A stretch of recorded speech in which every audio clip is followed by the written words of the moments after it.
You've heard it many times. People say that Pachamama, a pagan idol, was worshipped in the Vatican, either by Pope Francis or by people that he permitted to come into the Vatican gardens. We've heard this over and over and over.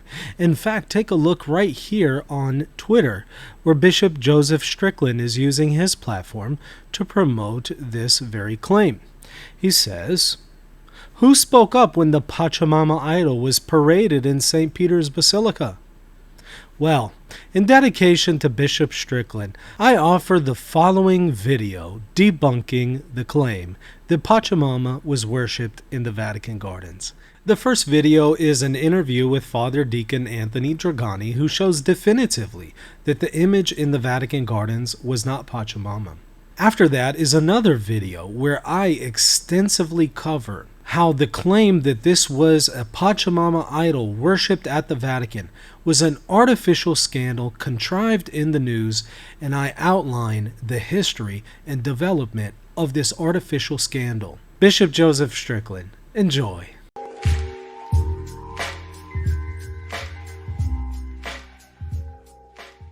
Hey everybody, welcome back to Reason and Theology. Your host Michael on a Thursday. We're talking about the Pachamama ceremony, or the incident at the Vatican back in 2019, and we're going to go over the whole thing and explain it, joined by Father Deacon Anthony Dragani to do this. Father Deacon, welcome back to the show. It's been a while. How you been? Oh, thank you, Michael. I'm doing great. I love being here with you. It's always a pleasure. Oh yeah, and I learn every time. And look, you're a religious studies professor, and so this is right up your alley. So I think that you have some contributions that you can make to the discussion that is unique in comparison to many others who have commented on this, including myself.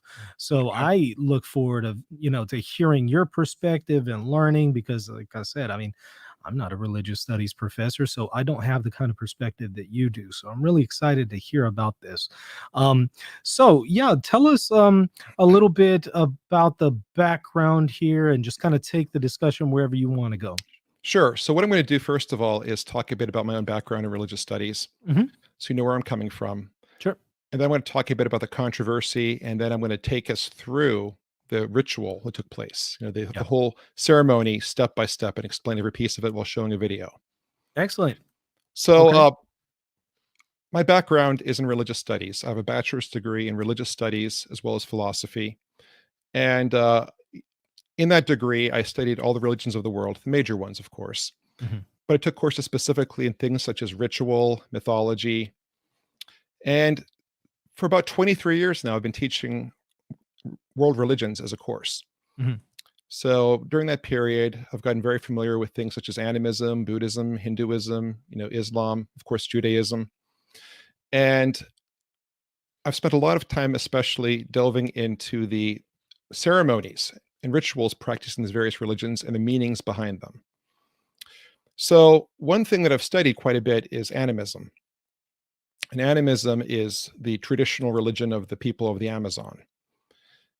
I don't claim to be an expert on, Amazonian religion or Amazonian culture or rituals, but I know enough about animism in general to know what it is and what it isn't. Now, I want to be clear, when we're talking about indigenous religions, there are literally thousands of different ones. No two are exactly alike, but there are certain common patterns that they follow. So that's where I'm coming from, as somebody who studies this and teaches this. Hmm. So when Yeah. the whole uh, Oh, go ahead. I'm sorry. sure. So when the whole Pachamama controversy erupted, Hmm. the way I first discovered it was probably like you did on social media, people Yeah. talking about it. Yep. And what I first saw reported was that there was a pagan ritual at the Vatican in which people from the Amazon brought an idol of Pachamama with them. And they put this idol there, and in front of the Pope, they worshipped Pachamama. That's the story I first heard. I imagine that's what you heard as well, correct? That's right. Oh yeah. That and videos. Yeah. So hearing that, my alarms went off Right. because it didn't make any sense to me. It didn't make sense because from what I know, and I've since researched this further to confirm it, Hmm.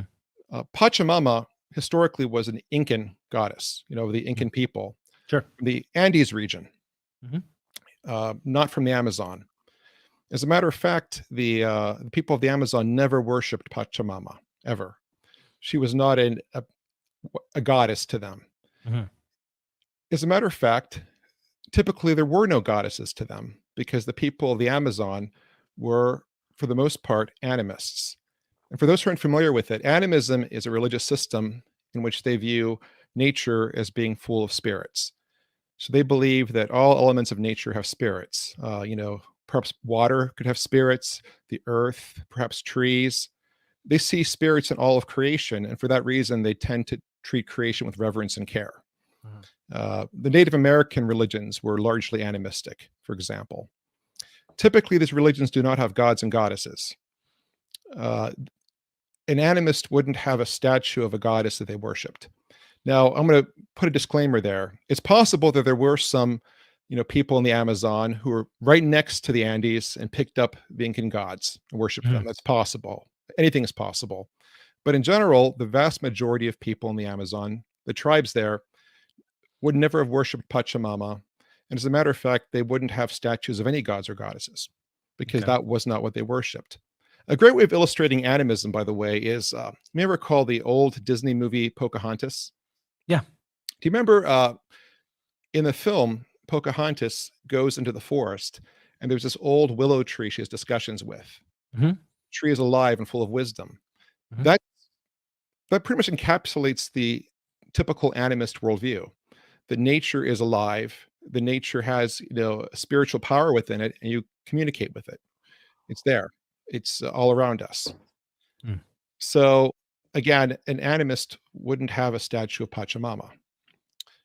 So when I heard this, it wasn't adding up. Why would people from the Amazon be bringing with them a statue of an Incan goddess whom they never worshipped, never had any devotion to? As a matter of fact, they never even had idols in the Amazon. So why would they have an idol to worship? Granted, they had images and things, but they didn't have idols of gods they worship. That was not a thing in the Amazon ever. Again, there may have been exceptions, but it made no sense. And Yeah. an example of how I saw this. So Libya geographically is not far from Greece, is it? Mhm. They're close by. Mhm. That being said, although they're geographically close, they have different cultures and different histories. Sure. And today, the majority of Libya is Muslim. So imagine if there was an event at the Vatican and it was dealing with the Middle East, and delegates from Libya were invited.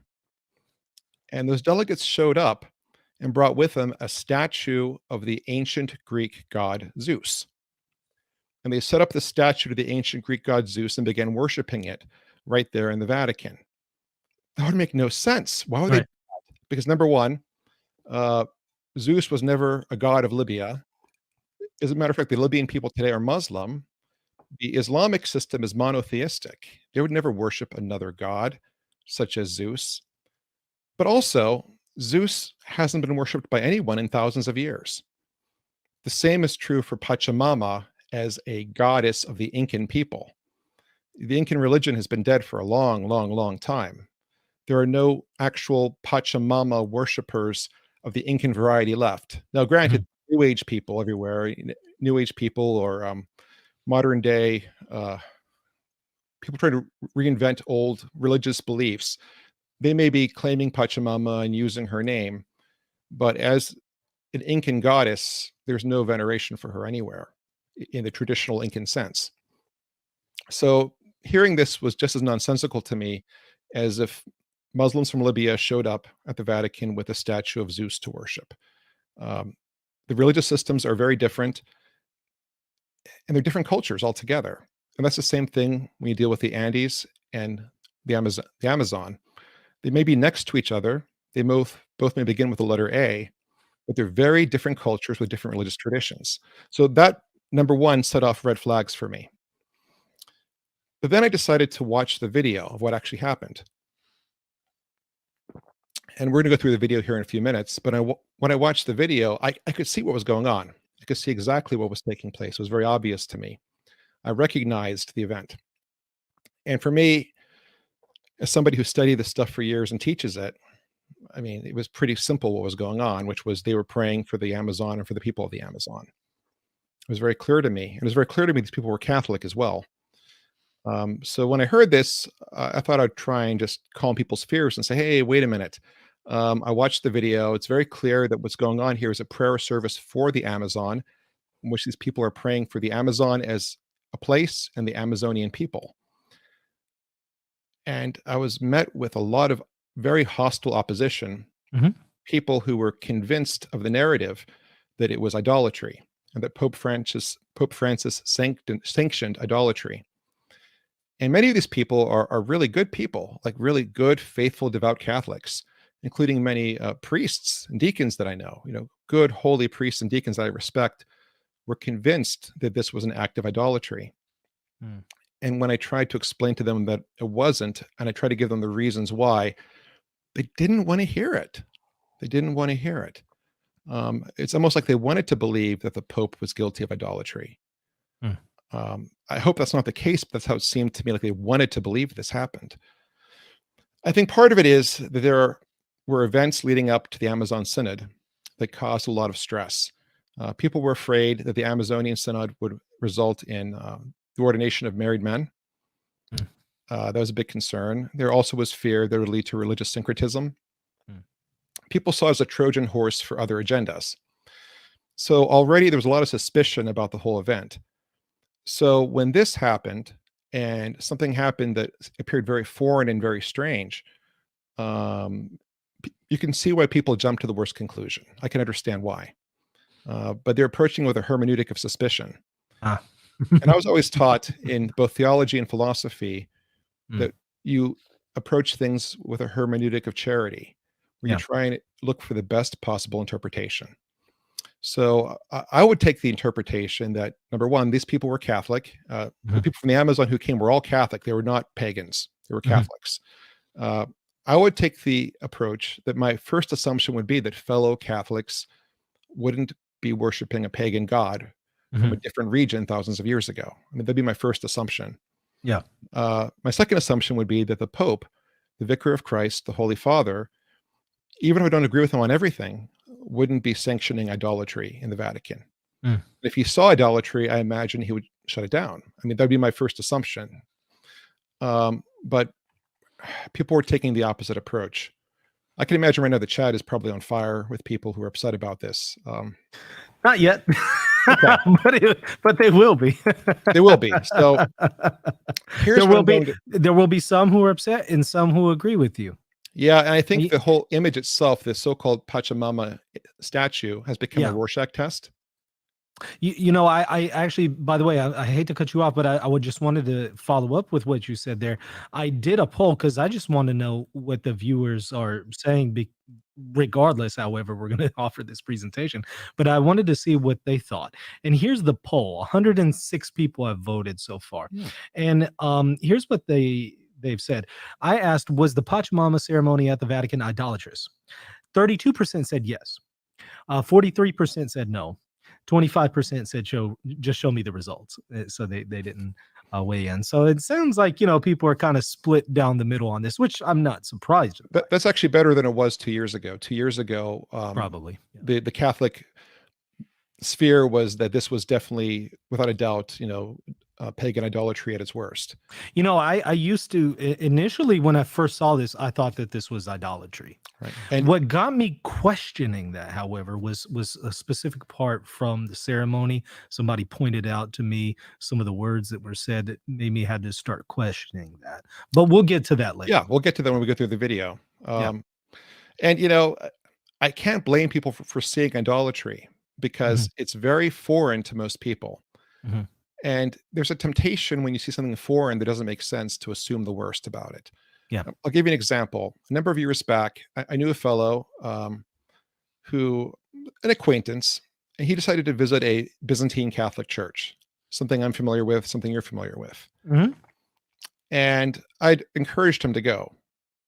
Well, after he went to the Byzantine Catholic church, he contacted me and wanted to talk. He was very upset because he had never seen such horrible disrespect for Christ in the Eucharist. Like, what do you mean? And he said, well, first of all, nobody was kneeling. There was no kneeling going on during liturgy. People were standing. And as he believed, you kneel to show reverence. You stand when you're not being reverent. Now, as a Byzantine Catholic, you know what the truth is here, right, Michael? Right. Which is, if in the Byzantine tradition, standing is a greater sign of respect than kneeling is. Yeah. In the Byzantine tradition, you kneel to show penance, you stand to show reverence. But he Right. saw us standing during liturgy and assumed we were just disrespecting our Lord. Right. But then what really upset him was, and I'm going to use his words more or less, he said, at the end of liturgy, they brought out our Lord, the body of Christ, in a basket and held it there. And people just came by grabbing it like it was bread and eating it. The prosphora. And he was extremely upset with it. He never saw such tremendous disrespect for the Eucharist. And he was actually angry. He was enraged. Sure. Can you blame him? He jumped to the worst conclusion, right? Sure. When I explained to him what happened, that number one, we were standing out of reverence, and number two, that was not the Eucharist, that was just blessed bread given at the end of liturgy, he calmed down. It made sense to him. But the point is, when he didn't know what was going on and saw something strange and foreign, to him, it appeared to be something downright blasphemous. Mm-hmm.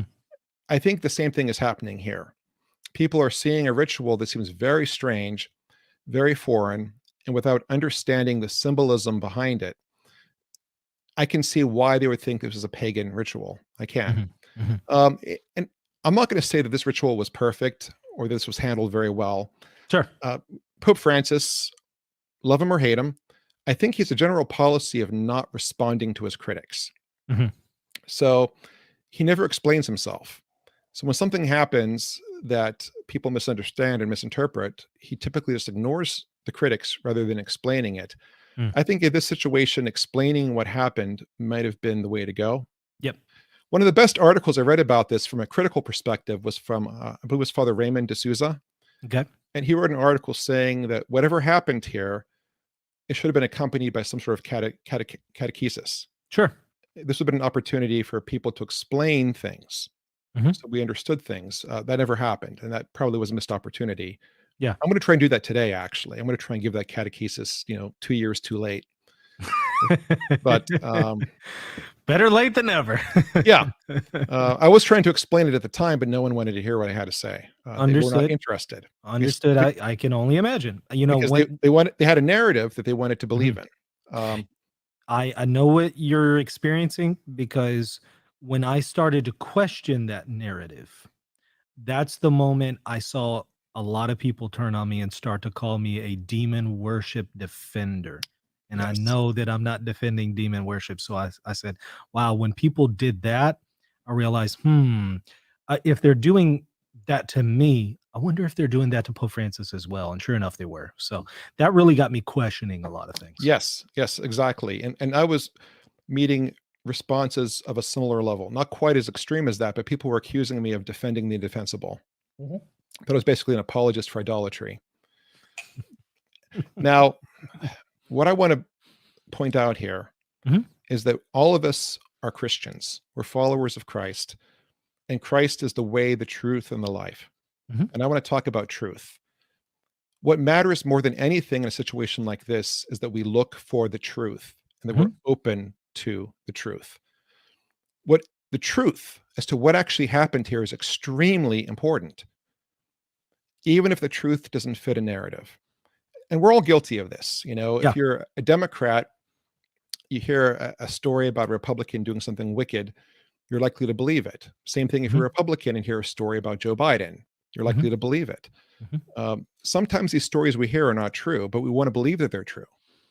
Sure. But the actual truth, what really happened, matters. Truth matters. We have to be careful of falling into an error of the communists. Communist thinkers such as Trotsky would advocate the view that truth was malleable, that there really was no objective truth, and that you could bend facts, you could bend the truth to serve a moral purpose. As Christians, we do not believe that. We believe that truth is objective, truth is real, and we have to look for it. So we have to really look at the truth here. Was this an act of idolatry, of pagan idolatry of the Incan goddess Pachamama, or was it something else? And I think people were not curious enough to look into the truth. They just wanted to believe their set narrative. going to pause there and let you ask a question or make a.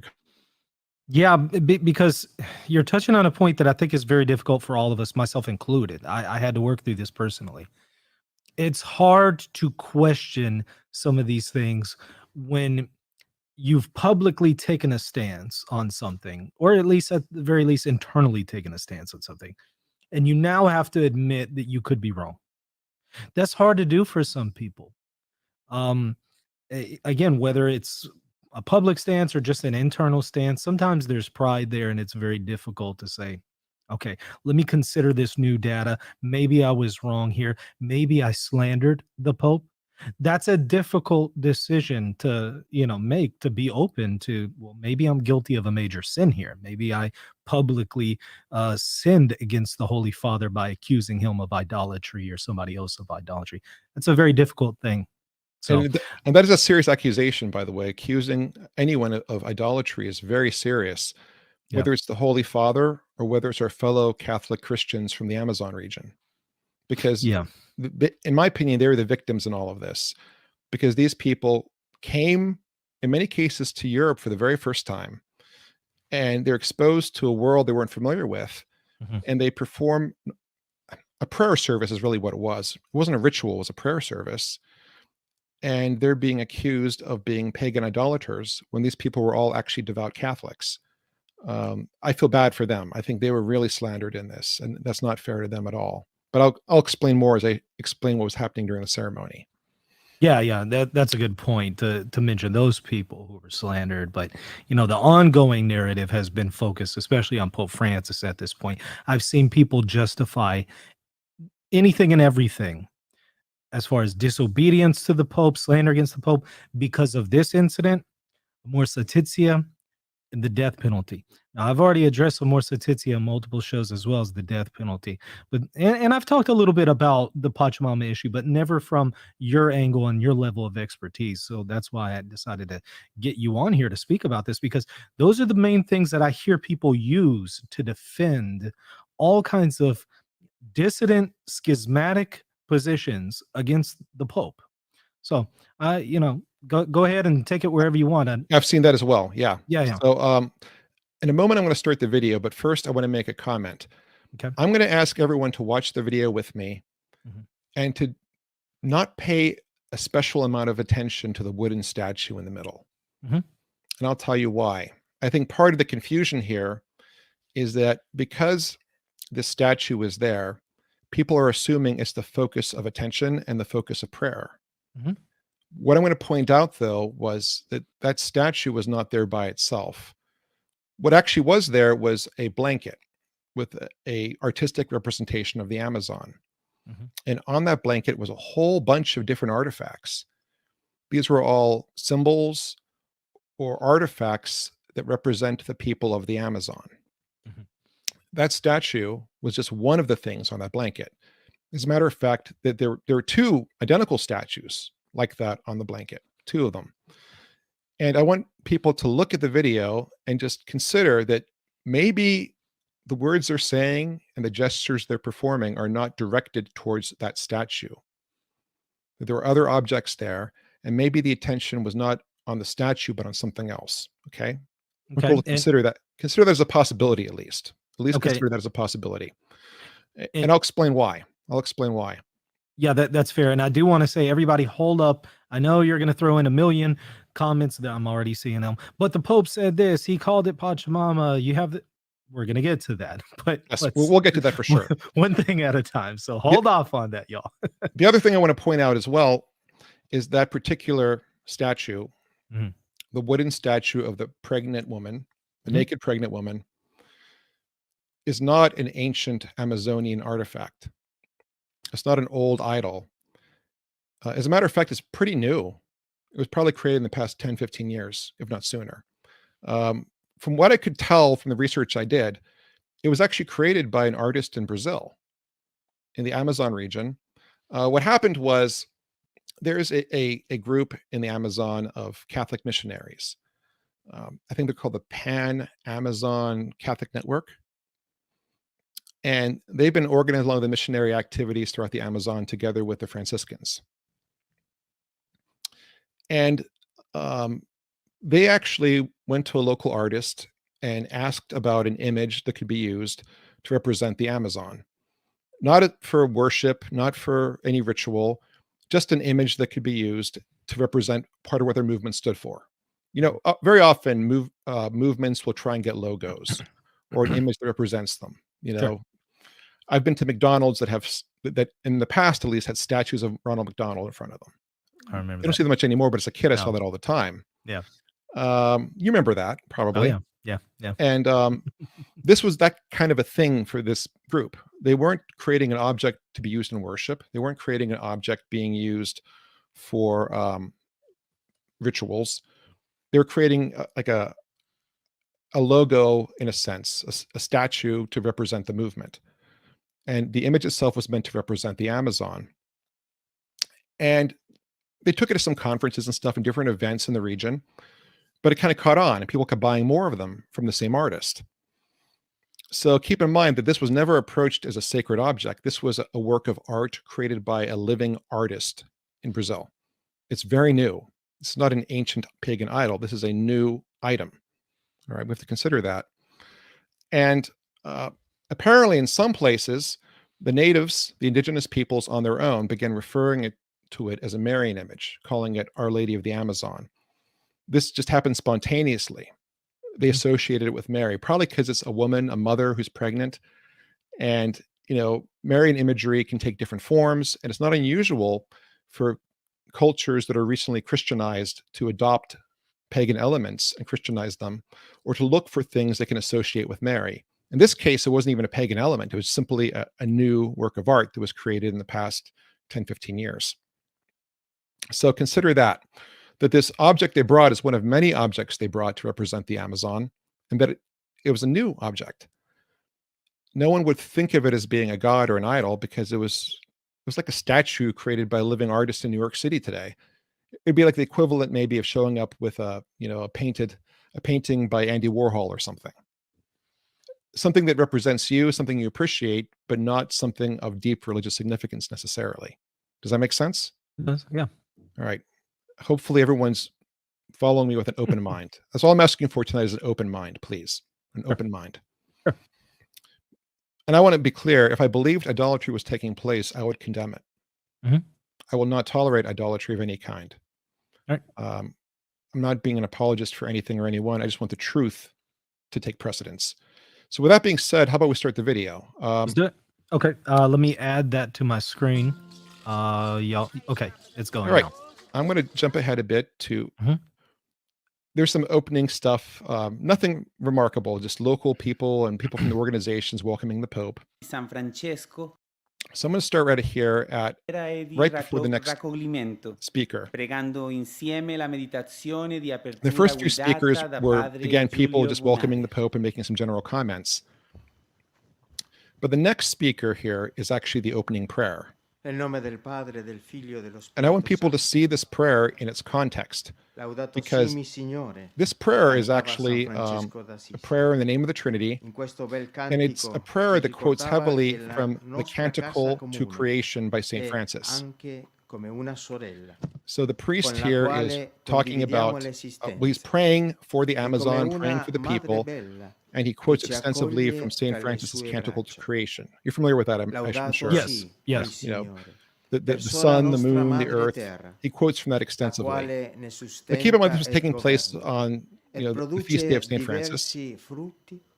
And this event had a stated purpose. The stated purpose of this event was to pray for the Amazon and to pray for the people of the Amazon. Now you may be wondering, why were they praying for the Amazon? Well, the Amazon as a place is actually endangered. There are a lot of corporations in that region who are trying to take over the land. And by the way, can you turn them down just a little bit, so because sure. they're at the same volume as you? Yeah. Is that good? It's a little bit better. Yeah, go ahead. How's that? Yeah, that's good. Okay. So did anyone hear anything I just said, or should I repeat it all? Yeah, I heard you, but if you want to maybe just briefly summarize it, because some people may struggle with that part. So I'm going to pause there and just say, so the priest was giving an opening prayer, in the name of the Trinity, in which he quoted extensively from St. Francis's Canticle to Creation. Again, this day took place on the feast day of St. Francis. And part of the event was to consecrate the Synod to the Amazon to the protection of St. Francis. Mhm. But also, and it was stated that they were there to pray for the people of the Amazon and for the Amazon as a region, because the region is endangered. There are a Mhm. lot of corporations in that part of the world that are trying to take over land, and the native peoples there are fighting for their survival in many cases. So praying for the Amazon as a region is also a priority at this particular event, if that makes sense. Mhm. So as the priest is doing his opening prayer, which I want to assure everyone is very Christian, it's in Italian, but he's talking about the Trinity and quoting from St. Francis. We see here the blanket. Some media referred to it under various names, but it was simply a blanket with an image of the Amazon. And on it, they placed objects that represent the Amazon and the Amazon's people. Okay. So you see two of those images of the pregnant woman. You also see some fruit. You see, artifacts like a pipe and maybe some pottery. It's all stuff that represents the people and what they're all about. You see a little canoe there with Mhm. an oar, because the Amazon River is a big part of their culture. Mhm. Now, what you can't see here is if you pull a little bit further back, there actually are pictures of people scattered around on the Mhm. ground, and these are pictures of people who died as martyrs in the belief of the indigenous people. So some of them are Catholic lay people. Some of them Mhm. are images of Catholic religious who died. One image that's given prominence is of a nun named Sister Dorothy Stang, I believe. And she was a Catholic nun who was a missionary. She helped evangelize a lot of people. They called her the Angel of the Amazon. But the local corporations didn't like how she was strengthening and helping the indigenous people, and they had her murdered. Okay, so these people that are there are Catholic saints. Did I understand that right? Uh, in the eyes of the indigenous people, Catholic martyrs. Okay. They may not have been canonized, though. Okay. Oh, yeah, but they were Catholic martyrs. Yeah. Yeah, in the Yeah. eyes of the people, yeah. Some might argue that they weren't really martyrs because they were killed for standing up for the indigenous people as opposed to standing up for Christ. But one could Mhm. argue that by standing up for the indigenous people, they were standing up for Christ. Gotcha. Gotcha. Yeah. So, but again, these are images of people who are Catholic who died trying to help the people of the Amazon. Okay. So those images are around as well. So you need to have this in context, right? Sure. So there's a picture of a nun right by there who died for these people. So the priest is finishing up his prayer, and again, you can look it up, but it's largely a quotation from St. Francis's Canticle to the Sun. Yeah. And then after that, the next fellow comes up, this priest. And this priest is introducing the group. He is introducing a delegation of indigenous people from the Amazon. And what he's saying is that they brought with them artifacts that represent their culture and artifacts that represent the people and the Amazon itself. And Okay. that some of the things represent, his words are along the lines that some of the things represent the earth, some things represent water, some things represent, the sky, and that there are things that represent the saints who died, the martyrs as well, is what he's Okay. saying. Now, representing water, earth, stuff like that, is that animism? No, what that is appreciation for the Amazon as a place. Okay. Now we have to understand that there may be echoes of animism in their variety of Catholicism, but again, that's not unusual. Um, the main echo of animism here would be showing respect for nature Mhm. and understanding that nature is almost like a mother to us, Sure. but that does not mean you're worshiping it. Sure. They're not And worshiping these things, but they have respect for them, and those things represent the Amazon region to them. You see that the people of the Amazon, even the Catholics, view the Amazon as a mother because it gives them life. It sustains them, but they don't worship it as a god. Does that make Mhm. sense? It does. Yeah.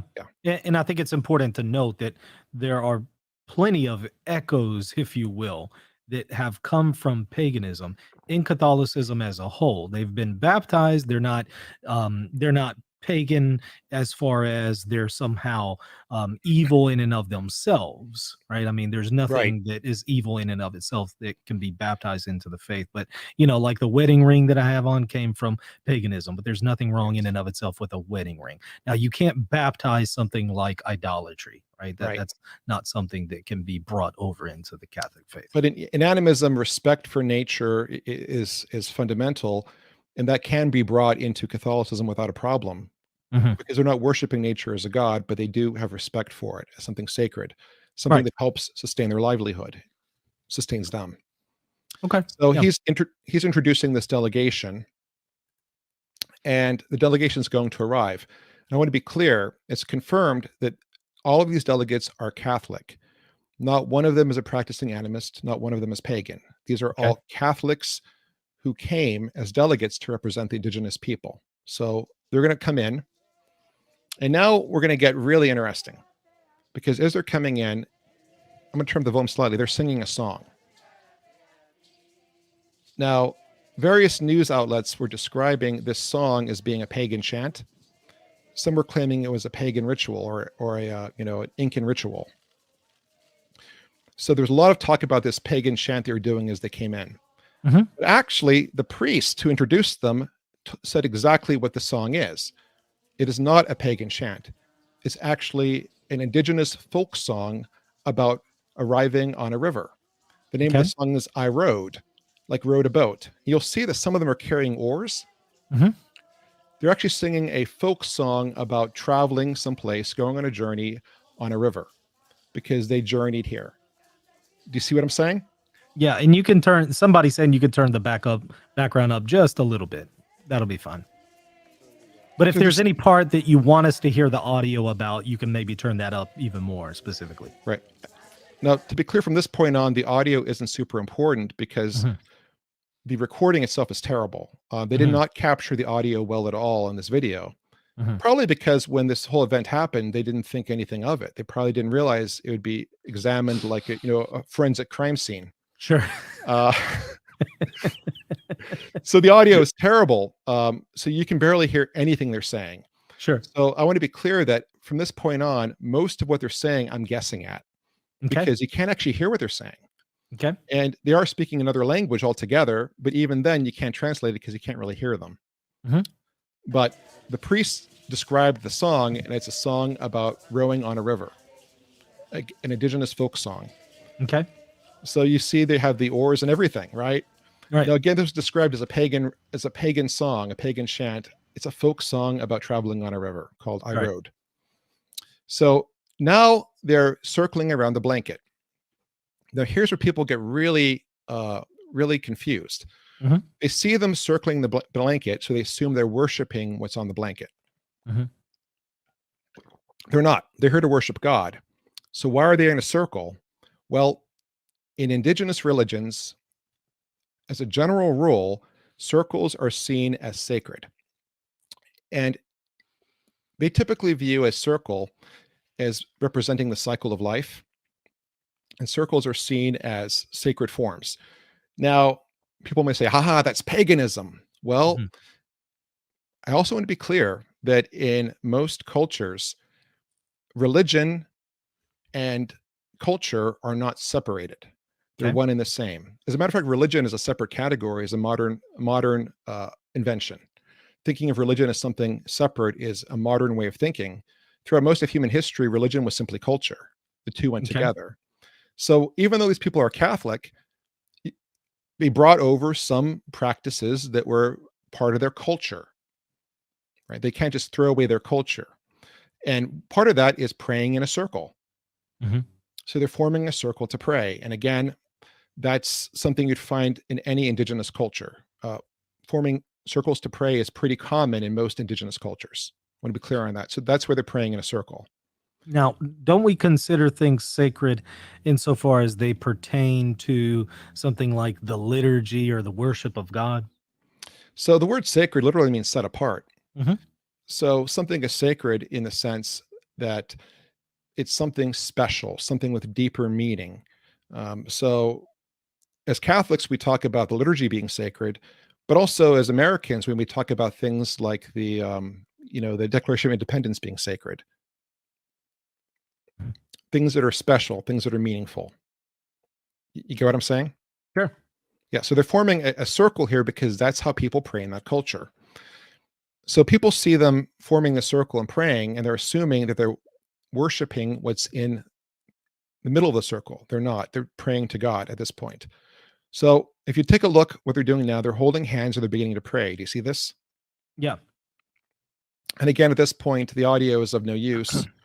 Yeah, I can't even hear anything. Yeah. Yeah.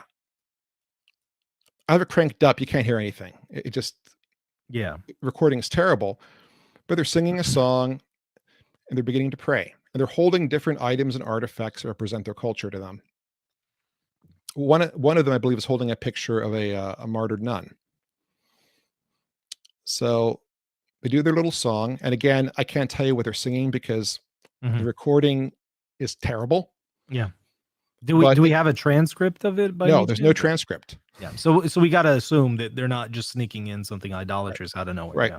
And I want to also add in, if you look at the context, this was a Christian event. It began with a Christian prayer.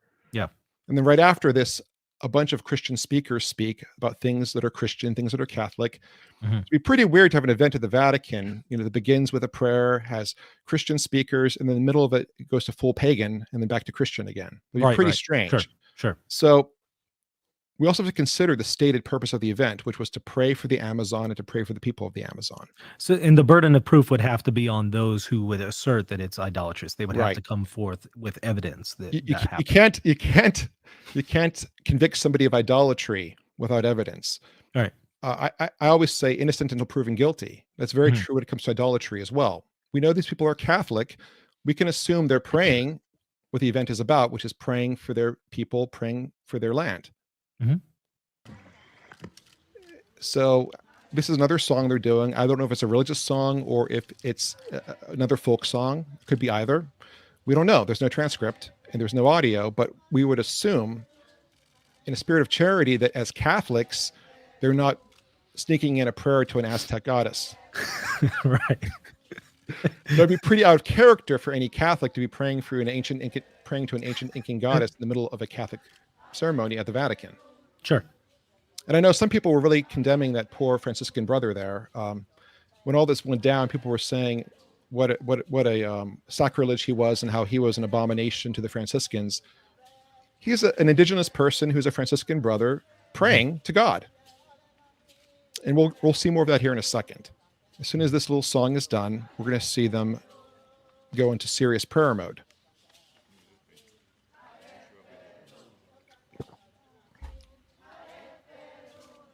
It goes on for a while. And by the way, I watched multiple videos of this from different angles. Okay. In some videos, you can see some things better than in others.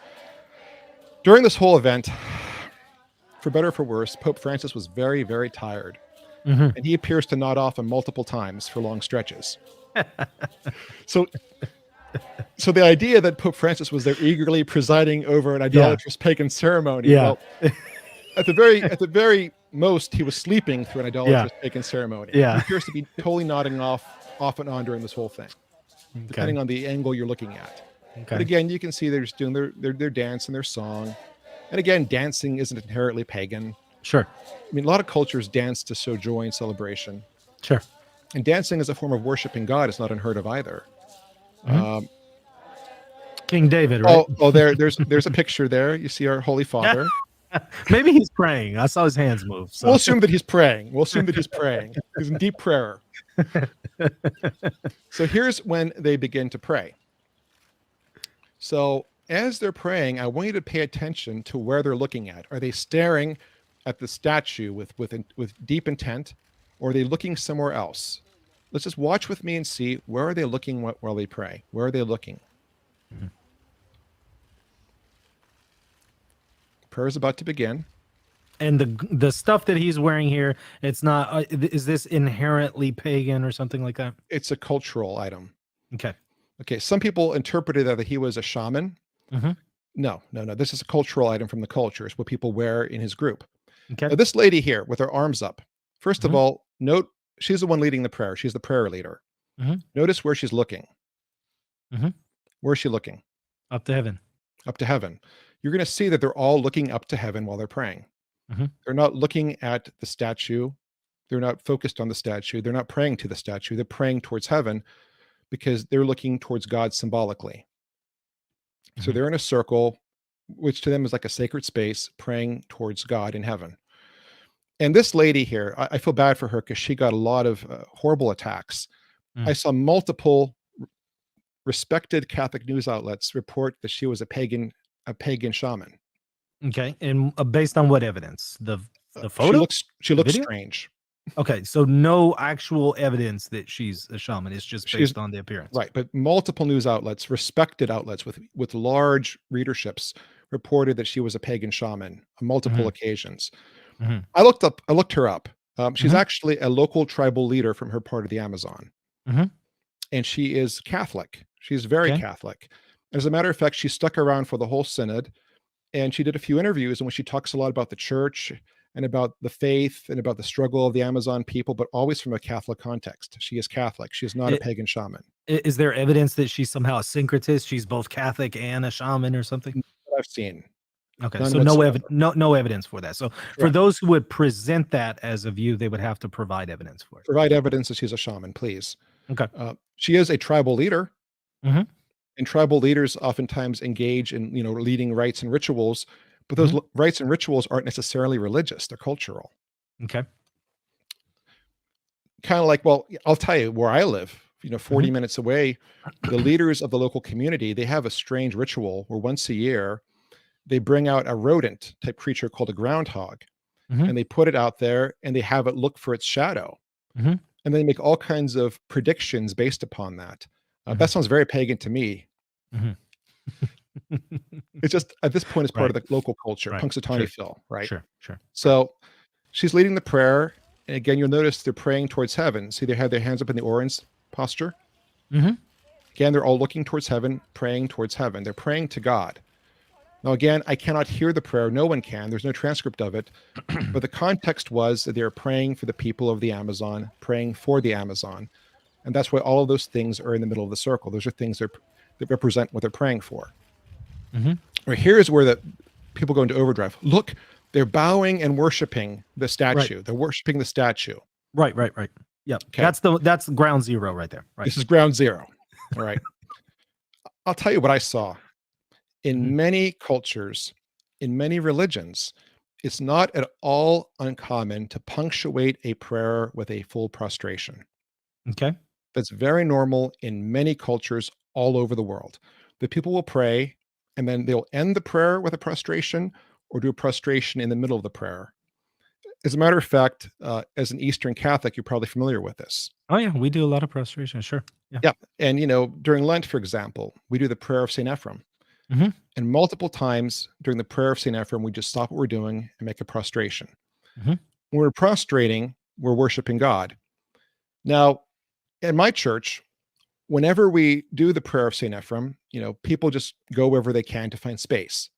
We can't all be on top of each other doing prostrations. It doesn't work that way. You need space. So people spread out. So some people are right behind the baptismal font doing the prostrations during the prayer of St. Ephraim.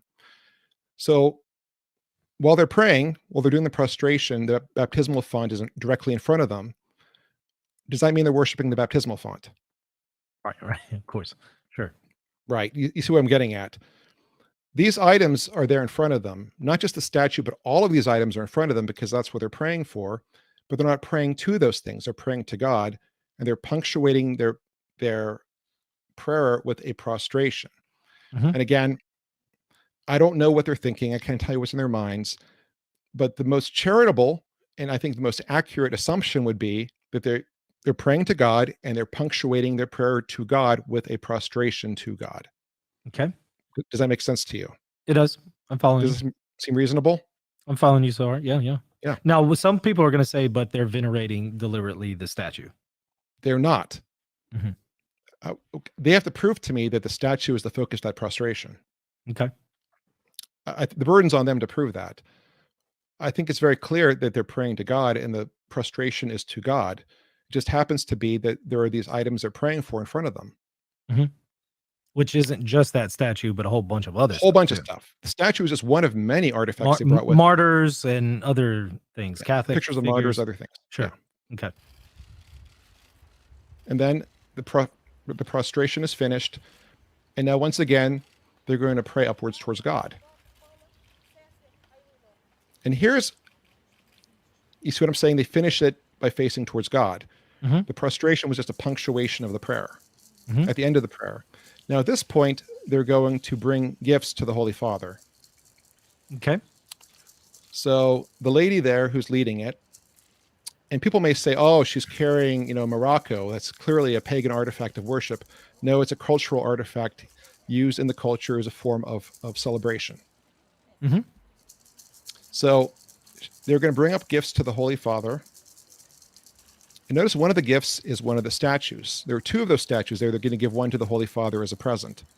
And it's just, if you want to pause it for a second, it's interesting with the maraca point, because don't some of our garments that we use liturgically actually originate in paganism? I'm not saying that they're inherently evil or anything like that. I actually love our liturgical tradition, but I'm So, just saying, don't some of those things come from pagan elements? so as a deacon, when I vest before the divine liturgy, I put on items of clothing that originated as civil wear in the pagan Roman Empire. Mm-hmm. Yes. And the liturgical censer, even though you do have some instances of that being used in the Old Covenant, it seems like a lot of that actually in the New Covenant period adapted from the Roman Empire, if I'm not Correct. mistaken, and its use Correct. in the secular society and pagan So society. we're going to watch them present the gifts to the Holy Father. And as they give the gifts, I want you to see how they react to the Holy Father after giving him the gifts. Just see what they do. So this lady is giving him a ring. Now, there was a lot of stuff written about this ring. It's called, I think, call it a tokum ring. It's a special kind of ring made of a specific substance. I forget what it's made of, but it's something special. Okay. People are claiming that that ring is a symbol of liberation Marxist theology. Okay. Okay. It's true that that ring has been used by some liberation theologian people, but that ring has much deeper roots in the culture. It's a sign of cultural belonging. So by giving him a ring that matches hers, she's showing that he is an honorary member of their tribe, of their culture. Got it. So it's not like inherently communist or anything. No, it's she's basically saying you're one of us. It's her way of saying to the Pope, you are one of us. So she's giving him a ring that matches hers. Okay. And look what happens next. Watch what she does. What did you just see there? Sure. The sign of the cross. Yeah. That ancient pagan Incan ritual, the sign of the cross. Right. from which demons flee. Right. Yes, exactly. So next, the lady is going to give him the statue of what she calls Our Lady of the Amazon, because at that, some of the natives interpret it as a Marian image.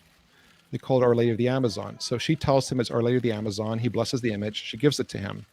And by the way, if that really was an image of an ancient Incan goddess that they worship, if that really was an idol, people don't typically give away their idols as gifts. Yeah. Now, didn't they say something there in the audio, Our Lady of the Amazon in Spanish? Yes, she says Our Lady of the Amazon. Yes. Mm-hmm. That's exactly what she says. You can't really hear it too well, but that's exactly what she says, Our Lady of the Amazon. Here's a great question that I actually saw in the chat, and I want to briefly address it now before I forget it. Not saying anything against Michael or Deacon, but why couldn't a larger news outlet do this early if Deacon could find the info and couldn't a trained journalist? That's a great question. Why is it that news outlets didn't do this? Think about that for a moment. Do you want to comment on that, Father D? I can't say for certain why they didn't, but I think there are two types of outlets involved here. There are outlets that weren't too concerned by the story and just moved on to other things, because a lot was going on during the Amazon Synod, a lot. And then there were news outlets that specifically had it in for Pope Francis, and they saw this as an opportunity to discredit the entire synod. So those news outlets that did comment on this, ask yourself that question: why didn't they do a play-by-play of this? Ask that question. I think that's a great question to consider. But in fairness, most news outlets don't have a staff member who has a lot of experience, studying and teaching indigenous religions. But they could reach out to somebody who does. It wouldn't be too hard to call somebody. Most universities have somebody like me. Sure. So she gives him the statue. And calls it Our Lady of the Amazon. Our Lady of the Amazon. And then finally, this fellow brings him a necklace. Mm-hmm. Again, the necklace just symbolizes their people. It's a way of showing that he's part of their culture. And he wants to put it on the Pope himself to show that he's one of them.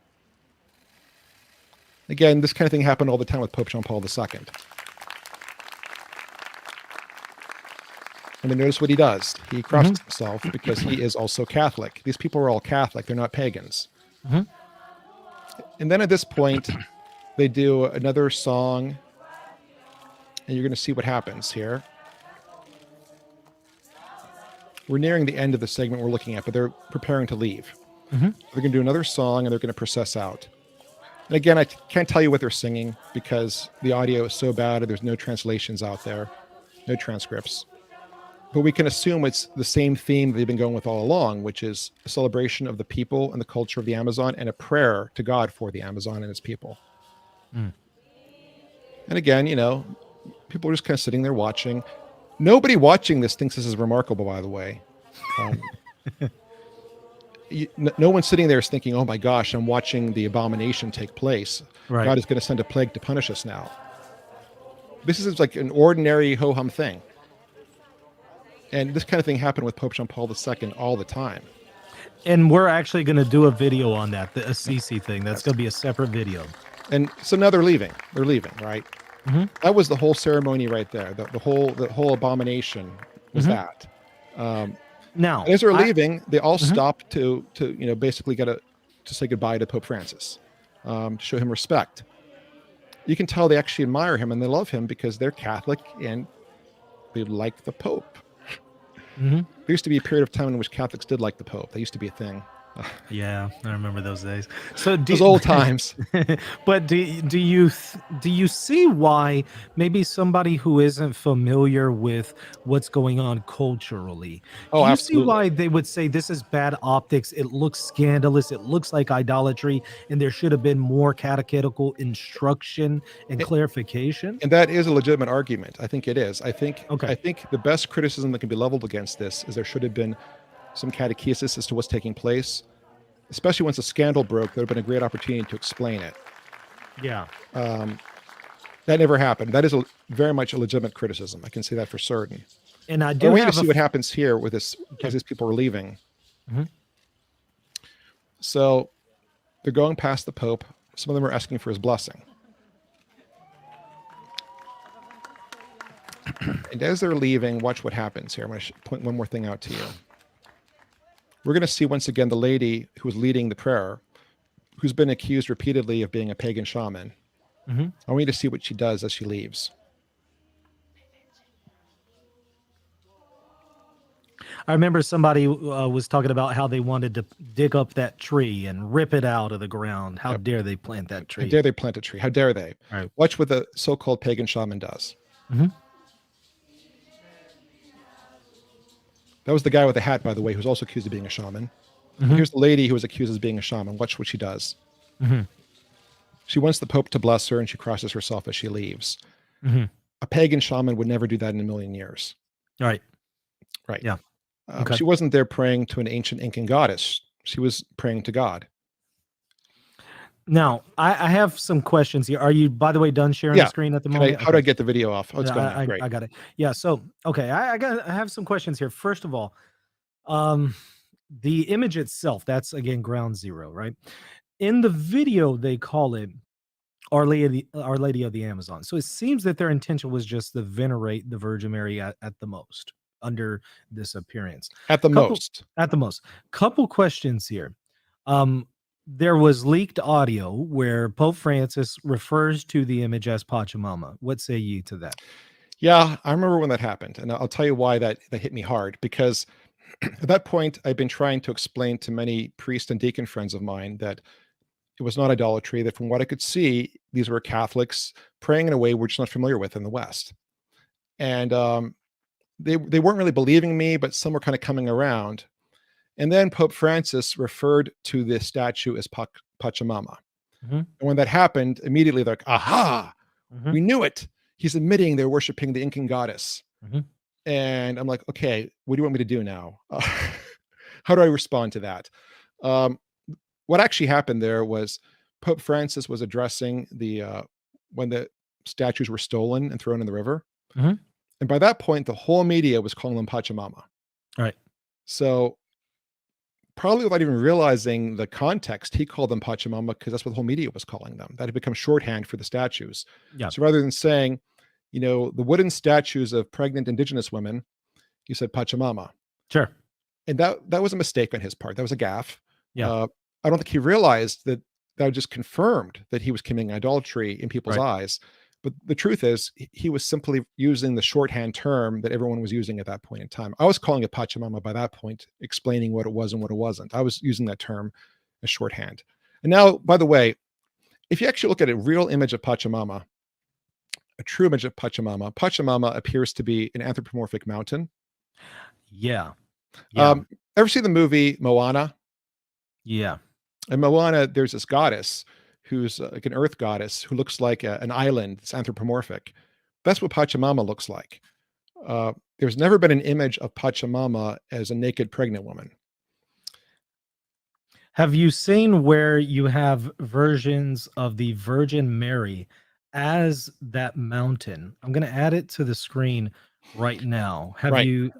Well, among the people of the Andes region, Pachamama and the Virgin Mary, Pachamama being reinterpreted as an image of the Virgin Mary is not at all unheard of necessarily.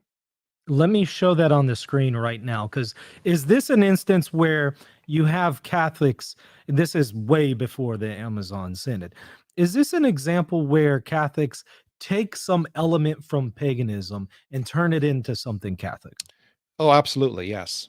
And that can happen. So there are instances of Pachamama being viewed as an image of the Virgin Mary in the regions where Pachamama was worshipped, the Right. Andes region where the Incans lived. Right. But there's no reason why that would happen in the Amazon. That being said, the term Pachamama, the name Pachamama, isn't some inherently wicked, evil name.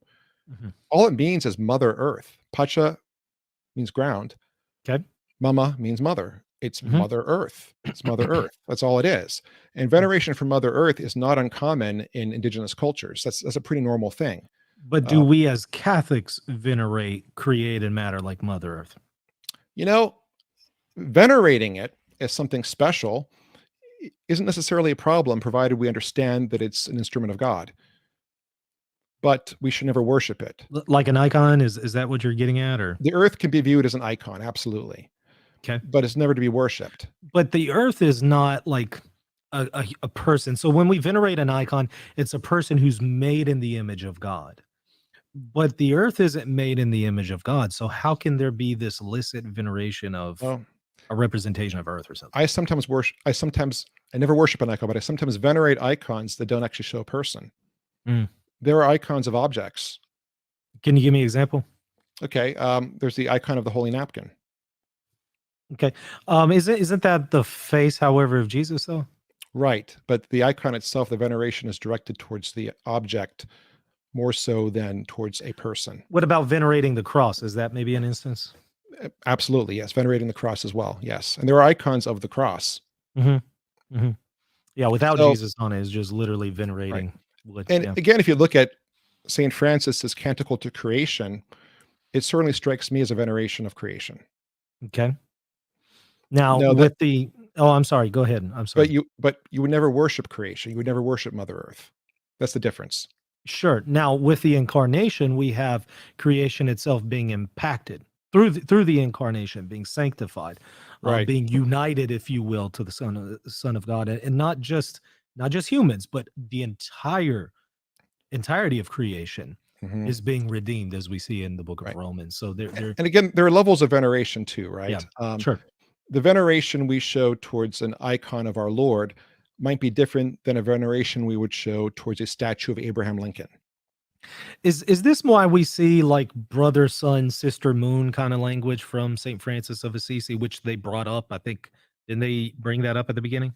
Yeah, the opening prayer from the Franciscan priest quoted extensively from that. Yes, So it's kind of the same idea. same Okay. same idea. And again, I'm Mhm. not saying we need to go venerate the earth, but I'm saying that venerating the earth as something that reflects God's glory, there's nothing inherently wrong with that, provided it does not lapse into worship. Provided we don't worship it. Right. I see what you're saying. Now, with those proper distinctions in mind. Now, what would you say to those who say, okay, well, this is if it represents the Virgin Mary, it's a really poor depiction of her. What would you say then? I wouldn't argue with that. That's Okay, not how I would depict the Virgin Mary. agreed. Um, I would say That too, it's an ambiguous image, yeah. and ambiguous images, can be potentially dangerous. Mhm. I personally would not use it in worship. But that being said, going from it being an ambiguous object, ambiguous image, to being an ancient Incan idol is quite a leap. Yeah. And plus, Now, I want to again emphasize that the focus of that ceremony was not the image. mhm. It was on a blanket with a bunch of other things that also represent the Amazon people. But it became the focus after that because It- then they bring it into the church and have other ceremonies with well, it. they actually had it all over the place, and I'll tell you why. Because that image was representative of the movement of the Amazonian Catholics. The indigenous Amazonian Catholics kind of adopted that as their image, right? Okay. That was something they related to. They saw it as something that represented them. So in the various churches, they would have various objects that represented them. I remember seeing one church that had inside of it like a little boat, and it had one of those blankets with a picture of the Amazon, and it had one of Mhm. those images. Um, but it wasn't the focus. It was just one of the things that represent the people of the Amazon. One quick point, however, about depicting the Virgin Mary under this appearance, if one wants to consider this the Virgin Mary, as we heard Our Lady of the Amazon in the ceremony. Um, some people say, look, she's bare breasted, and so that's profane. Look, I don't think that the Virgin Mary should be depicted that way either, but I've seen some medieval paintings where she's not only bare breasted, but other things are going on, which I find offensive. But I know that people at that time didn't find offensive. I've seen classical works of art of Mary bare-breasted with Jesus, Yeah, drinking. right. Yeah, and other things. And so it's like, yeah, not my cup of tea. I don't prefer those images either. So in the same way that I would say I personally wouldn't depict the Virgin Mary in this way, I also wouldn't depict her in the way some of the medievals did in the Right. West. So, And but again, I'm not under the impression that the majority of Amazonian indigenous people necessarily see it as the Virgin Mary, but some do. Some do. that's what I wanted to get at because again, now in the ceremony they call it that. Now there was a press conference where they then asked what this was. Was it the Virgin Mary? And one person, I forget his name, but he was speaking on their behalf and said it was something neither sacred nor profane. It basically represented Mother Earth. So he then goes on to say it's not the Virgin Mary. So some of the confusion comes from the ceremony calls it the Virgin Mary. Pope Francis then calls it Pachamama. And then the guy who clarifies in the press office says it's neither sacred nor profane. It's neither the Virgin Mary nor something idolatrous. It's just a symbol for Mother Earth. There's a lot of confusion about the image because it's an ambiguous image. There's no Yeah. fixed meaning with it. Now, did you ever hear of the Italian Episcopal Conference prayer that they published about Pachamama? Do you remember that by any chance? When did this happen? This was in 2019. I want to get your thoughts on this because this Was this really before or concerns. after the CC event? This was April I mean, the Vatican 20, event. let's see, April 2019 publication. So this was before this event took place. Right, right. Um, Now, I'm looking at catholicculture.org right now, who published this in October, but they're saying it was released in April of 2019. I want to read this to you because a lot of people got concerned. I want to get your impression here. The Italian Episcopal Conference. In fact, let me just share it on my screen. I think that would be helpful. Let's see here. Okay. So Missio, the pastoral agency of the Italian Episcopal Conference, published a prayer to Pachamama in an April 2019 publication devoted to the Special Assembly of the Synod of Bishops for the Pan-Amazon region. The prayer, described as a prayer to Mother Earth of the Incan peoples, reads, Pachamama of these places, drink and eat this offering at will, so that this earth may be fruitful. Pachamama, good mother, be favorable. Be favorable. Make that the oxen walk well, and that they not become tired. Make that the seed sprout well, that nothing bad may happen to it, that the cold may not destroy it, that it produce good fruit. We ask this from you. Give us everything. Be favorable. Be favorable. Or propitiated might be a translation. What do you say about that? Do you say that, hey, this is idolatry, or can you explain it? What are I your would comments? say is when people of white European background try and pander to indigenous cultures, it never goes well. That's what I would say. I think you're right about that. But you see why some people are so confused, right? Yeah, Because they're absolutely. seeing this going on. Pope is calling it Pachamama. This other guy is saying it's, Mother Earth. And now they're saying, be propitious, drink and eat this offering. Like, what are we sacrificing to some demon god here? And again, the Italian Bishops Conference put that together, and right then and there's a problem because they're talking about an Incan prayer. The Incans have nothing to do with the Amazon. Mhm. Mhm. Their Okay. geography is all messed up. Right. But I Right. can see why people are confused. And again, I'm not faulting anyone for being confused, and I'm Ye- not faulting anyone for being concerned. Uh, mhm, could this have been handled better? Absolutely, it could have mhm, been. mhm. Could have been handled much, much better than it was. All I'm saying, and this is my sole point, is that from where I'm sitting, the preponderance of evidence is this was not an act of idolatry. No one was worshiping an ancient Incan goddess named Pachamama. The Pope was not worshiping an Incan goddess. That's my point. Now, was the event vague and confusing to the outside world? Absolutely, it was. I don't fault anyone for being confused, but I think we need to stick to the truth here. And the truth is that there's no reason to believe this was an act of idolatry. Now, let me show you something else on the screen, get your thoughts on this, because this was from kind of like a follow-up ceremony. They wanted to bring, they brought this into St. Peter's Basilica. Um, I don't really know a whole lot about this ceremony, but people felt like, okay, the Pope defiled, the center of Catholicism with this So image once and this again, we're worship. seeing objects that represent the Amazon and its people. That's all that it is. Mhm, mhm, So you see the boat, right? mhm, Boat is very important in their culture because their life centers around the Amazon River. That's how they travel. mhm. That's why when they showed up, they sang a folk song about traveling on a river. That's how they get around. So you see the boat, you see various things, and the statue is just one of the items on the boat. Again, these are things that represent the people and the culture they're praying for. Yeah, that's helpful. Um, that's pretty much all of the questions that I had, and the things that I noticed that other people had concerns about. But I want to give y'all an opportunity to ask questions. So go ahead and put them in the chat. Make sure to put them to at Reason and Theology. We'll do our best to engage those if you have a few minutes. And I want to be clear also that I'm not a Pope Francis apologist in the sense Right. that my interest is in promoting truth, promoting being followers of Christ. That's my sole interest. If somebody can prove to me that this was an actual intentional act of idolatry, that these people were there praying to a pagan goddess and not to our God, if they can prove that to me, I'm willing to admit that I'm wrong. Does idolatry have to be something that's intended, or can it be just merely external? I mean, whenever you pray, intention's important, right? What are Mhm, you praying towards? What are you mhm. praying? Who are you directing your prayers to? That's Again, always about intention. and I'll send chat questions to Reason and Theology. Go ahead and put them there.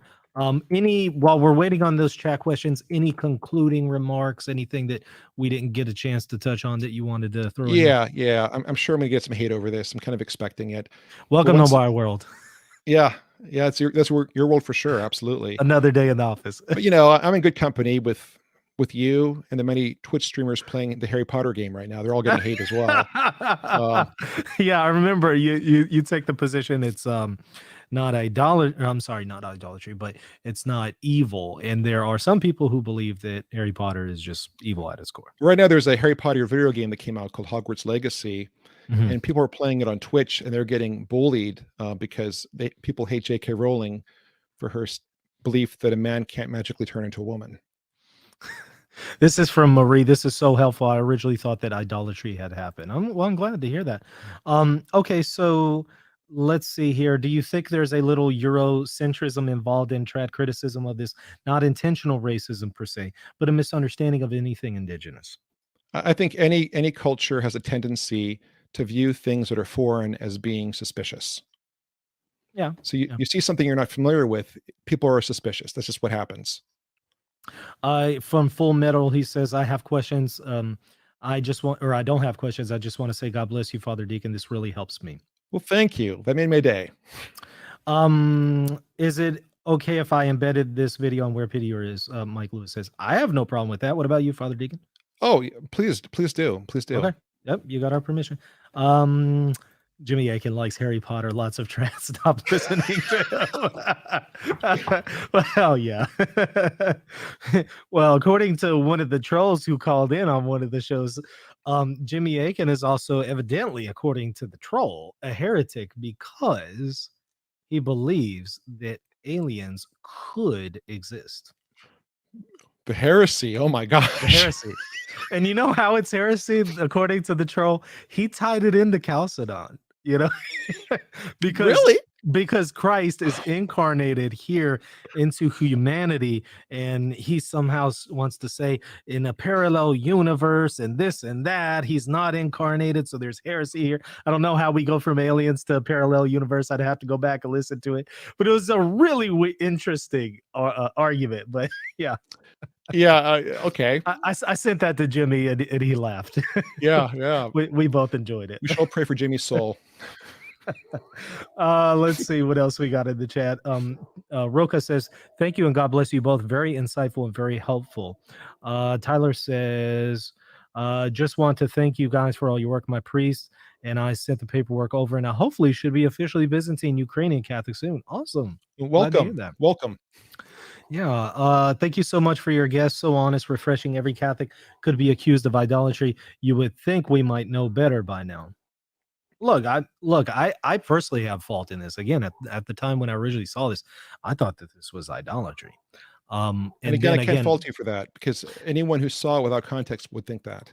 Yeah, and when somebody pointed out the context of the audio, saying, "Well, no, they're saying it's Our Lady of the Amazon," I'm like, okay, well, I do need to consider that. But then he calls it Pachamama, and then this and that, and then it's neither sacred nor profane, and so got to work through those kinds of things.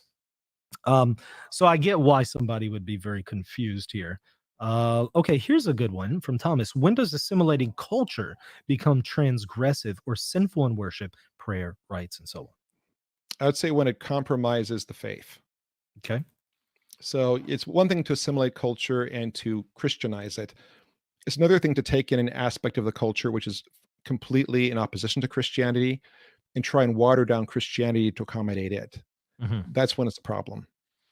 Some people want clarification about venerating an icon of an object. Can Deacon elaborate? Well, okay. It's hard to explain this if you're not from an Eastern Christian context, because in the West, they have statues and they venerate them, but veneration plays a much more active role in Eastern Christian spirituality with all the icons and whatnot. But the idea is that we venerate that which ultimately brings us back to God, things that reflect God, like the saints. But also it is possible to venerate objects that also reflect God or reflect the saints even. I mean, we venerate relics, right? Mm-hmm. Yeah. This one is from Teresa. I've never seen a naked image of Mary, the Blessed Mother. Would that not be sacrilegious? You might not be familiar then with medieval paintings of the Virgin Mary, which I personally criticize the prudence of some of those pictures, but that's my personal opinion. And I'd take more fault with those than I would of a indigenous image of a naked Mary, simply because people like to have Mary and Jesus reflect their culture, right? So they make images of Mary and Jesus in the likeness of themselves. in many indigenous cultures, women were typically topless most of the time. It was not seen as a sexual thing at all. So creating an image of a topless Mary who looked like them, if that happened, they can't be faulted for that. That being said, I want to remind everybody that this is not really an image of Mary per se. This is a piece of art created by a local artist in the past decade or so. To those who argue the name Pachamama is inherently a problem because it has been worshipped as a deity, could we argue there are names such as Dionysius that come from paganism? Oh, yes. As a matter of fact, if you look at most of the saints, their names were originally pagan names at one point. Yeah. Your guest should be doing Vatican PR. I think that there was a missed opportunity here at this time to really give a level-headed presentation of the situation on part of the vast majority of people. I Yes, think I that. I think so. I think this was really a missed opportunity. And from what I read about the synod, I was following the synod that was going on for many reasons. As you know, there was a lot of build up to the synod that was very, very negative. And when the synod itself actually was taking place, from what I've read, the people actively involved in the synod weren't even aware of the controversy. Mhm, It wasn't on their radar at all. mhm. And then when they became aware of what a controversy it was, they were kind of surprised by it. By then, the story had really exploded. But they should have taken the opportunity then or sooner to really explain what happened. Yeah, yeah. I think that there's some legitimate criticism that they butchered that when it comes to explaining what happened. Again, because we got multiple things. You have Our Lady of the Amazon, Pachamama, neither sacred nor profane. What are people supposed to believe? Um, okay, so here's one for you. Was the prostration of the people before these statues an appropriate form of veneration? Is there a line in terms of prayer posture? Right. So in their minds, they weren't prostrating before all those items in front of them. They're prostrating to God. Mhm. Those things just happened to be there. They just happened to be there because they were in a circle praying for their people, praying for the Amazon. Those objects represented what they were praying for, but they were praying to God. You saw that before the prostration, they were facing towards God. After the prostration, they were facing towards God. The prostration was just a punctuation of their prayer, which again you find in many cultures. Now, do we not also in the Byzantine tradition prostrate before icons of the Virgin Mary? Have you ever I've seen seen it that? happen. I've seen Yeah. it. It would not Would be you say that's uncommon. wrong? Would you say No, I it's would wrong? not. Okay. I would not. Because prostration doesn't necessarily imply worship. Mhm. Now, here's another one. It seems like Rome isn't very concerned about clarifying things for American trends. I agree. I agree. I think they could have done a better job. But did he not, in the apostolic exhortation, explicitly condemn idolatry in it?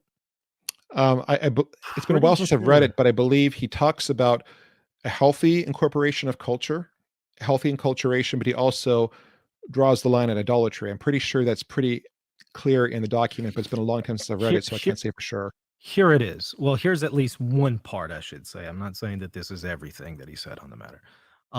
It is possible to take up an indigenous symbol in some way without necessarily considering it as idolatry. So it's very clear he's not condoning idolatry. Right. But this concept, this principle, is actually very, very Catholic. It's a principle Yeah. that you see going back at least to Gregory the Great. I mean, Yes. he talks about instances where people write to him. I think he's writing to Augustine of Canterbury, if I'm not mistaken. But he's writing to people, and they're asking him, "What do we do with these pagan symbols?" And he basically says, "Look, strip them of all of the idols, and pray over the place, and then you start saying mass there. Like you don't have to destroy the pagan temple. You Right. can pray mass there. You can turn it into a Catholic church." There's a long tradition in Christianity of taking pagan things and Christianizing them. A very long tradition. Now, here's one question that I have. I don't necessarily have an answer to it, so I'm curious to get your thought. Could Catholics, according to that principle, take an image of, I don't know, some pagan goddess and appropriate it to the Virgin Mary? Is that possible or is that impossible? It's very possible that's already happened in the past. Yeah. I wouldn't recommend it, All right. but it's not unheard of for people who are new to Christianity to relate Mary, Jesus to things they already know and are familiar with. But it would be incredibly imprudent at the very I least. wouldn't recommend it, no, but Yeah. it's probably happened historically. I'd be surprised if it didn't happen. Mhm. Let's see, wrapping it up here, checking the chat. Um, let's see, some of these are But before I repeats. forget to, there's one more thing I Mhm, wanted to address. I forgot mhm. to mention this. Yeah. So earlier when I showed the video, you saw there are many different things on the blanket, right? There's another object on the blanket that got a lot of attention, a whole lot of attention. Mhm. There's a statue of a man laying on the blanket. Did you see that? I did not. So there Do was a you statue of a man lying on you the have it? blanket. Um, do I have it? I don't. Um, maybe I do. No, I don't think I have it on me. At least not a good picture of it. Okay. So this was a maybe I can find it. Hold on a second. I may have Mhm. it actually. If I have it, how do I share it? You just put it on that screen that you were using for the video, and I'll add it to the screen. Okay, I think I can pull it up. Just give me 1 second because Mhm. I have some screen caps that I took for this presentation. Let me see if I can find it. Somebody's asking, the Vatican released a coin with a Mother Earth figure on this. Was this not related? I don't know about the coin, but we did address the Mother Earth issue earlier. So Mhm. maybe go and listen to that part. See here. Um, if it's not too much to ask, can Father Deacon describe the act of veneration? Oh, that's a good question. Okay, I have an image here. I'm going Okay. to Let me put know it. when you want me to add it to the screen. Okay, so let me just pull it up. Right now, I see the pile of dirt on that video. The pile of dirt. I see place to put slides. Um, Where to go okay. there? All right. I tell you what, go ahead and discontinue sharing your screen. Okay, share screen. And Let's then see. what do I do? Let's see. Right now, I see the Vatican ceremony. Okay, I want to. So put the image on that video. Maybe you can pause the video. All right. I see a candle in a coconut or Yeah, something. that's. Is that you doing that or is that the video? That's the video that you're playing. Well, here it is. There it is. Okay. There. How do I pause it? Okay. Just hit the pause on the video. It won't let me pause. Ah. Um. There we go. There you go. Okay. There it is right there. Where? Good Bottom timing. left? Do you see an image of a man, a statue of a man lying there in the blanket? Bottom left or okay, I see it right next to Is my yeah, mouse visible gotcha. on the screen? I don't see your mouse, but I Okay. see what you're referring to. It's So on the left of the screen. on the left, there's this got a lot of attention as well in some circles. There was a statue of a man, and the report was he was very phallic. Mhm. Do you see what I'm talking about? Yeah, I see.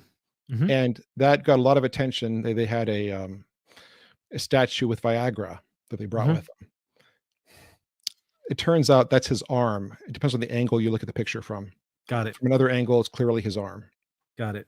Just Got it. wanted to clear I that up too. remember that. Yeah, and I remember somebody had kinda conclusively shown that at the time that no, Yeah, that's not what it was. It was arm. yeah. Yeah. But that That's a got a lot of good attention point. as well, so I wanted to clear that up while I'm at it. That's a good point. Weren't there elements of Our Lady of Guadalupe's dress that were pagan origin, or am I remembering that wrong? You are correct on that. Do you Yeah. have any comments on that? I just recall that the symbolism in it spoke to the people of that region in that time period. Mhm. But nothing inherently evil or anything like that. Right. Just things that can be appropriated. Things that were pagan in origin, but not inherently anti-Christian in any way. Again, what I said earlier, we have to remember, for most people, throughout most of history, culture and religion are one and the same. It's hard to Yeah. really separate them completely. Do you think that there was an element of evil suspicion going on here? Just to again So recap, it's that kind of hermeneutic of suspicion I and would say the hermeneutic of suspicion was an overdrive. And I think there are people who are already angry with Francis who are looking to discredit the synod for whatever reason, maybe for good yeah, reasons, even they want to discredit it. yeah. But they saw this as something that fit the narrative of Francis the heretic. And haven't you noticed that people have hung their hat on this and they've used it to justify every kind of, schismatic angle and comment about Pope Francis? Oh my gosh, yes. And it keeps coming up again and again. I remember last year, worldwide, we were doing a consecration of Russia and Ukraine to Our Lady. Remember this? Mm-hmm. And the prayer that they used for the consecration, actually, part of it came from the Byzantine tradition. Mm-hmm. And part of it is imagery talking about Mary, connecting Mary with the land, Mary with the earth. You Yeah. find that in some Yeah. Byzantine hymns. And people were saying that Pope Francis was consecrating Russia and Ukraine to Pachamama. Yeah, I think Taylor Marshall had proposed that at one point. There were multiple people claiming that it was a consecration to Pachamama, Yeah. when really it was a traditional Byzantine image. Right. Yeah. They keep bringing this up over and over again. And then they realized that and had to retrace their steps. And right. Yeah. What I want to say is, though, there's something wrong.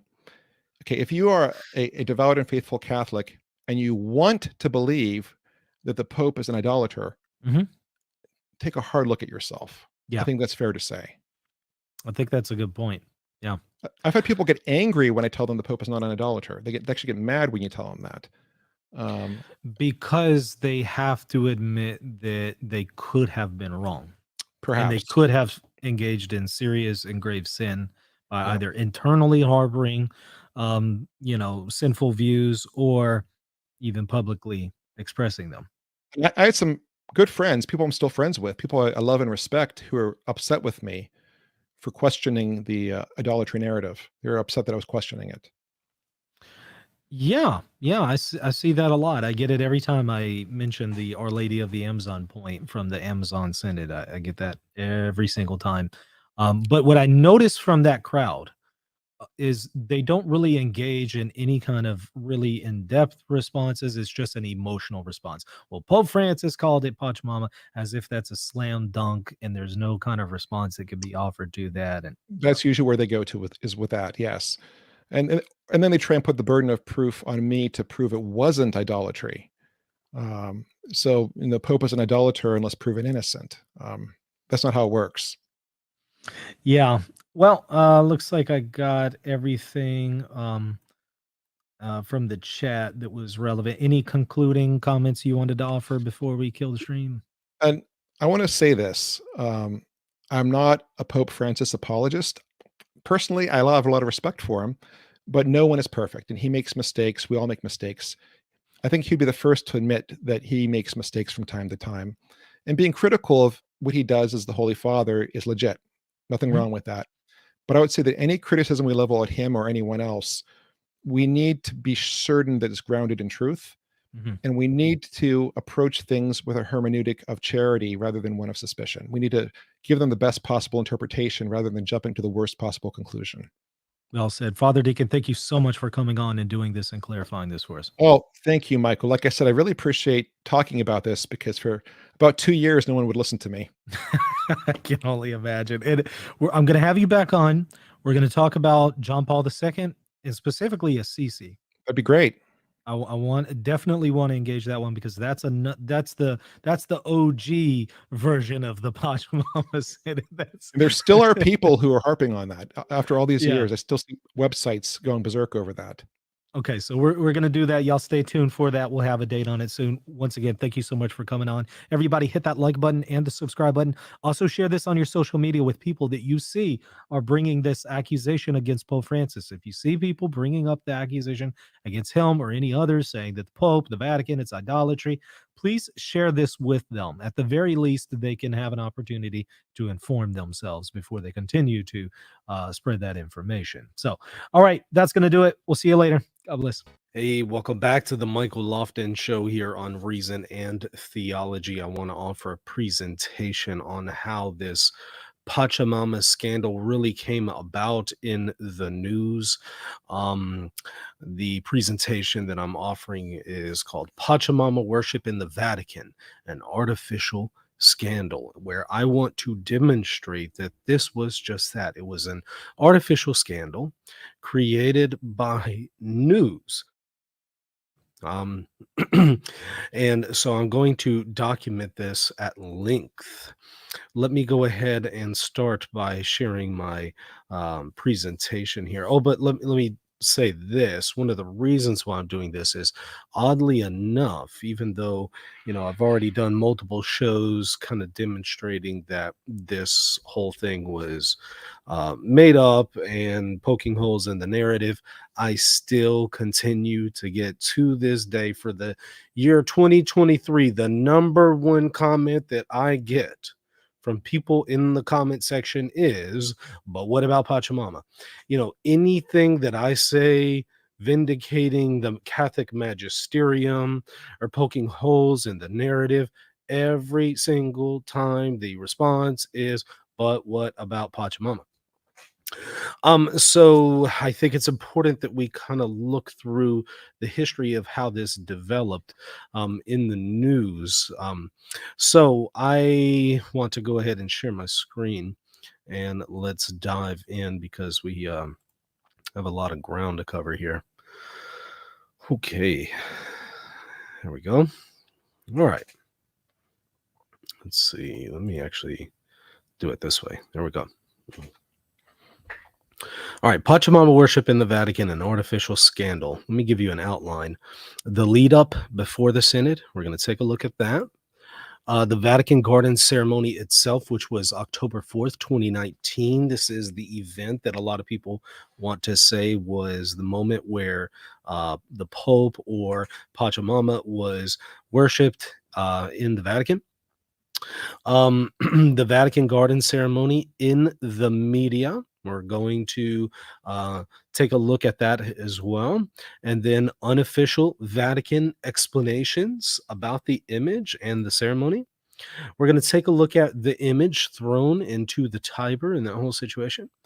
After that, we will take a look at Pope Francis's comments on the situation. And by the way, I will have this PowerPoint available at reasonoftheology.com.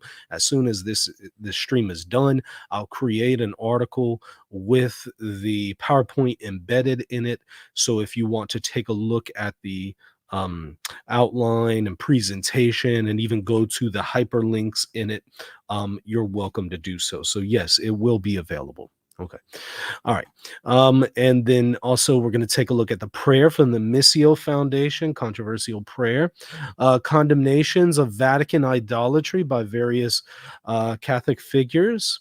We're going to talk a little bit about Taylor Marshall's involvement as well. And then I'm going to give you a summary and a conclusion after that. Okay, let me give you one brief caveat, however.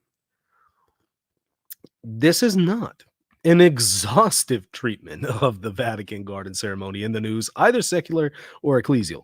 It's not exhaustive because, frankly, I don't know if it's humanly possible to document every single article that was made about it, but I'll try to give the highlights and overall trends the best that I could tell. I certainly welcome any corrections from anyone. So if there's any misinformation or misunderstandings on my part, I'm welcome to correct. I'm willing to correct those, and I welcome your corrections in the comment section. Okay. So let's talk about the lead up before the Synod. Before the Synod on the Amazon, which again coincided with this whole ceremony that is in question in relation to whether or not Pachamama was worshipped. The ceremony was just 2 days before the Synod took place, the Synod in Rome on the Amazon. There had been a lot of things going on in the lead up. I mean, as you probably can tell by now, every single Synod we have, there's a whole bunch of Catholic media coverage prior to that saying, hey, get ready. They're going to introduce women priests. They're going to bless gay unions. They're going to teach this and that heresy, this and that paganism. And you have that every single Synod. The Catholic media is just throwing all these claims out there. Well, that was also the case in 2016, as I will briefly demonstrate here. As early as June 18th, 2019, some were accusing the Synod of serving neo-paganism. Now, remember, again, the ceremony itself, October 4th, 2019, so already in June, and this isn't the first instance, but already we're seeing claims that, hey, these guys in the Synod, they're promoting some form of paganism. Okay, so that's already in the air. that everyone is breathing prior to this whole situation. Here's one quote. The working document for the upcoming Synod of Bishops on the Amazon region represents a total opening of the gates of the magisterium to Indian theology and eco-theology, which includes clearly pagan and pantheistic elements of belief. A Chilean author said, Jose Antonio Ureta of the Plinio Correa de Oliveira Institute, part of the Tradition, Family, and Property movement. You'll recall this is the same movement that was also circulating propaganda very recently prior to this current synod, the Synod of Bishops. Founded by the eponymous Catholic thinker, said the new document opens the church up to these two ideologies, which are two Latin American derivatives of liberation theology. This is something that you can find on Inward Penance website. Okay, so we're already seeing claims of neo-paganism. That's in the air.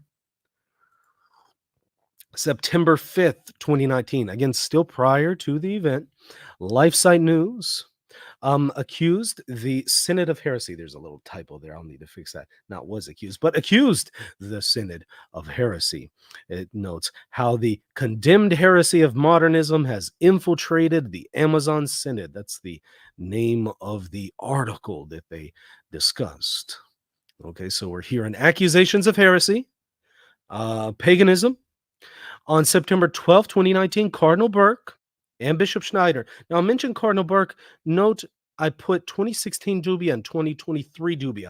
I mentioned this because Cardinal Burke, prior to the Synod on the Family, had this whole controversy that was created in the media with his dubia. There was that whole controversy that was created due to him releasing that dubia before Pope Francis even received the dubia. Then again, during this synod, the Synod of the Amazon, there was Cardinal Burke right there stirring things up, saying, hey, be careful, there's heresy here, as we'll see in a moment. And then also, again, most recently with the current synod on the Synod on Synodality, once again drops another dubia 2 days before the synod, creating a massive controversy, a massive scandal, artificially created in relation to blessing homosexual unions. So we see a pattern here with some of these guys. They're involved with every one of these synods right around the time of the synod. They derail it with all kinds of shenanigans in the news. Okay, so Cardinal Burke, and also Bishop Schneider, who was, again, the signer of the 2022 document accusing the papal magisterium of teaching heresy and Desiderio Desideravi. So problematic figure. As early as 2019, both of them announce a crusade of prayer against the heresies of the Amazonian Synod. The synod hasn't even started yet, but they're announcing prayers against the heresies of it. Because of its working document, Cardinal Raymond Burke and Bishop Athanasius Schneider have issued an 8-page declaration warning against 6 serious theological errors and heresies they say are contained in the Amazonian Synod working document and calling for prayer and fasting to prevent them from being approved. Okay, so we see that as well. Let's continue here. On October 4th, 2019. So now this is the day of the ceremony, D-Day, okay? On that day, you have various Catholic content creators and media figures gathered in Rome for a conference called Our Church, Reformed or Deformed? It included Michael Voris, John Henry Weston from LifeSite News, Michael Matt from The Remnant, Taylor Marshall, and others gathered at this conference. And at the conference, they were sounding the alarm against Pope Francis and the Synod. Voris even called for the Pope to resign.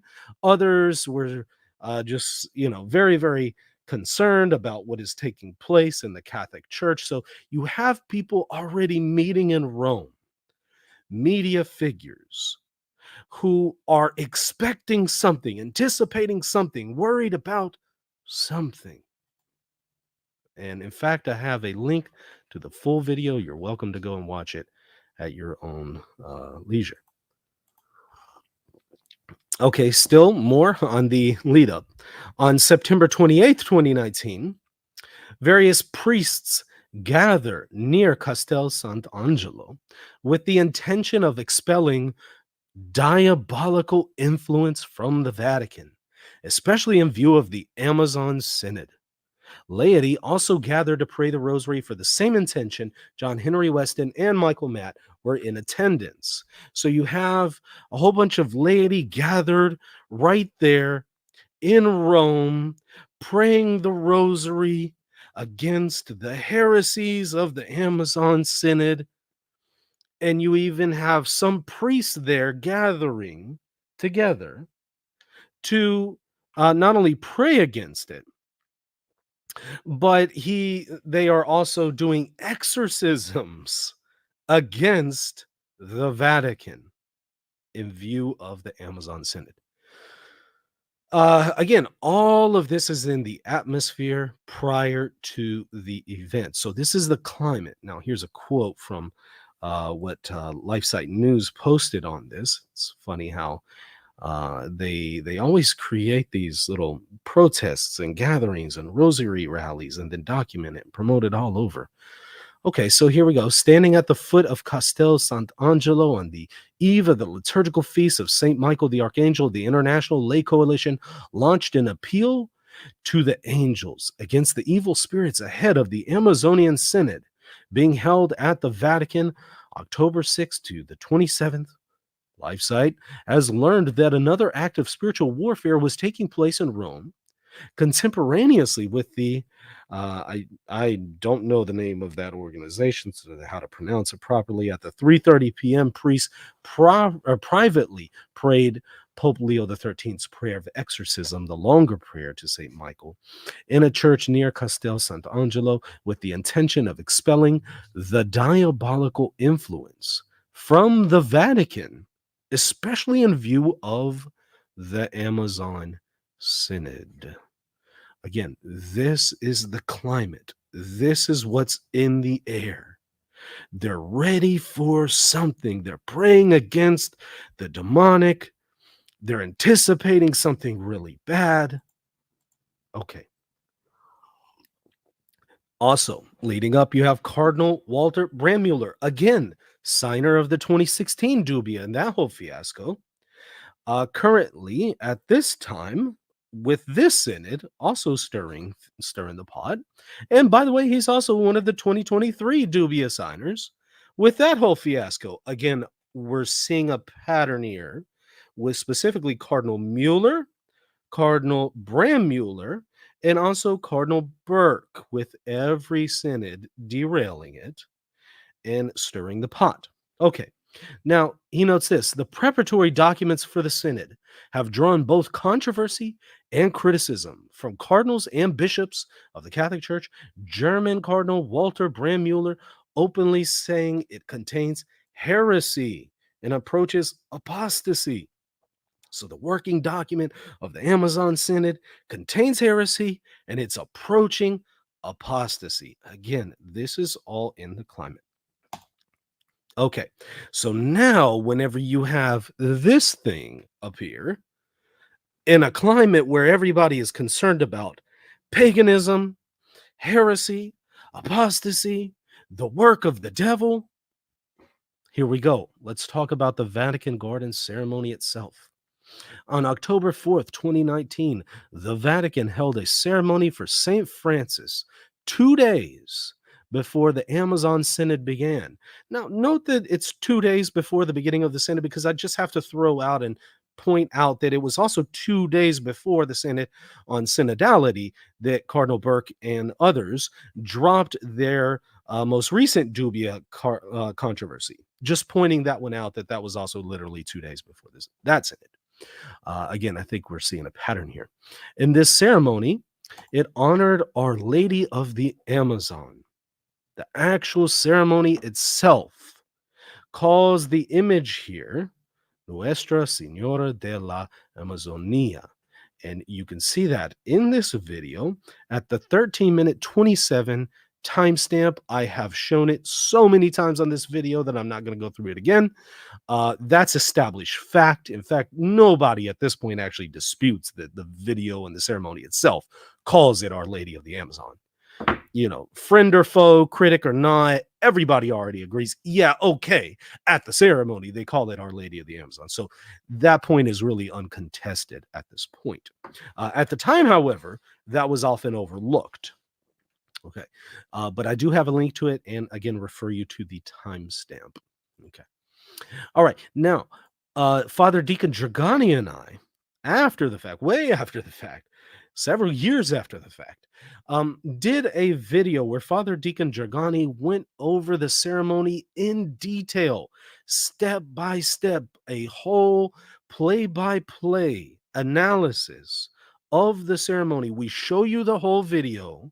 We pause the video at each step and we explain it to you who this person is, what they're doing, are they Catholic, what this ceremony is, what this chant is, what this song is, what this symbolism means, and so on. We do all of that, so I'm not going to reinvent the wheel here. I've already shown this over 5 times on my channel, so I'm not going to make y'all sit through it again. I'll just refer you to the video if you have not seen it already. It's called The Truth About the Pachamama Vatican Ceremony. There's the thumbnail to it. There's a link to it. You're welcome to go and watch it. In fact, I think it's crucial that you watch it in conjunction with this video because it establishes conclusively the participants were all Catholic. None of the songs were pagan. None of the prayers were pagan. All of the gestures were Catholic. There was no specific veneration to the image in question. The image was identified as Our Lady of the Amazon during the ceremony, and it was placed next to another image that represented Elizabeth, which is, again, the visitation in the Gospels. And also, we established there were other things in the circle, along with the Virgin Mary and Elizabeth, including an image depicting Christian martyrs. So there was all kinds of stuff there. Okay. Now, one of the first reports that we see about this, on the day of the ceremony, October 4th, 2019, so the day of the ceremony, D-Day, we're getting news reports. CNA notes the Vatican was not involved in the organization of the ceremony. That's important. Take note of that. The ceremony was not organized by the Vatican. It was organized by other groups out there. But it was not them. Repam, I believe, was one of the groups, but it wasn't the Vatican specifically. It notes a representative from the Vatican Dicastery for Promoting Integral Human Development said after the event that the Dicastery's officials were invited to attend the event, but neither organized nor promoted it. Now, CNA notes the image reportedly represents the Virgin Mary. Notice the word there, reportedly. But in fact, it's not just reportedly, it was in the video itself at the 13-minute 27 timestamp.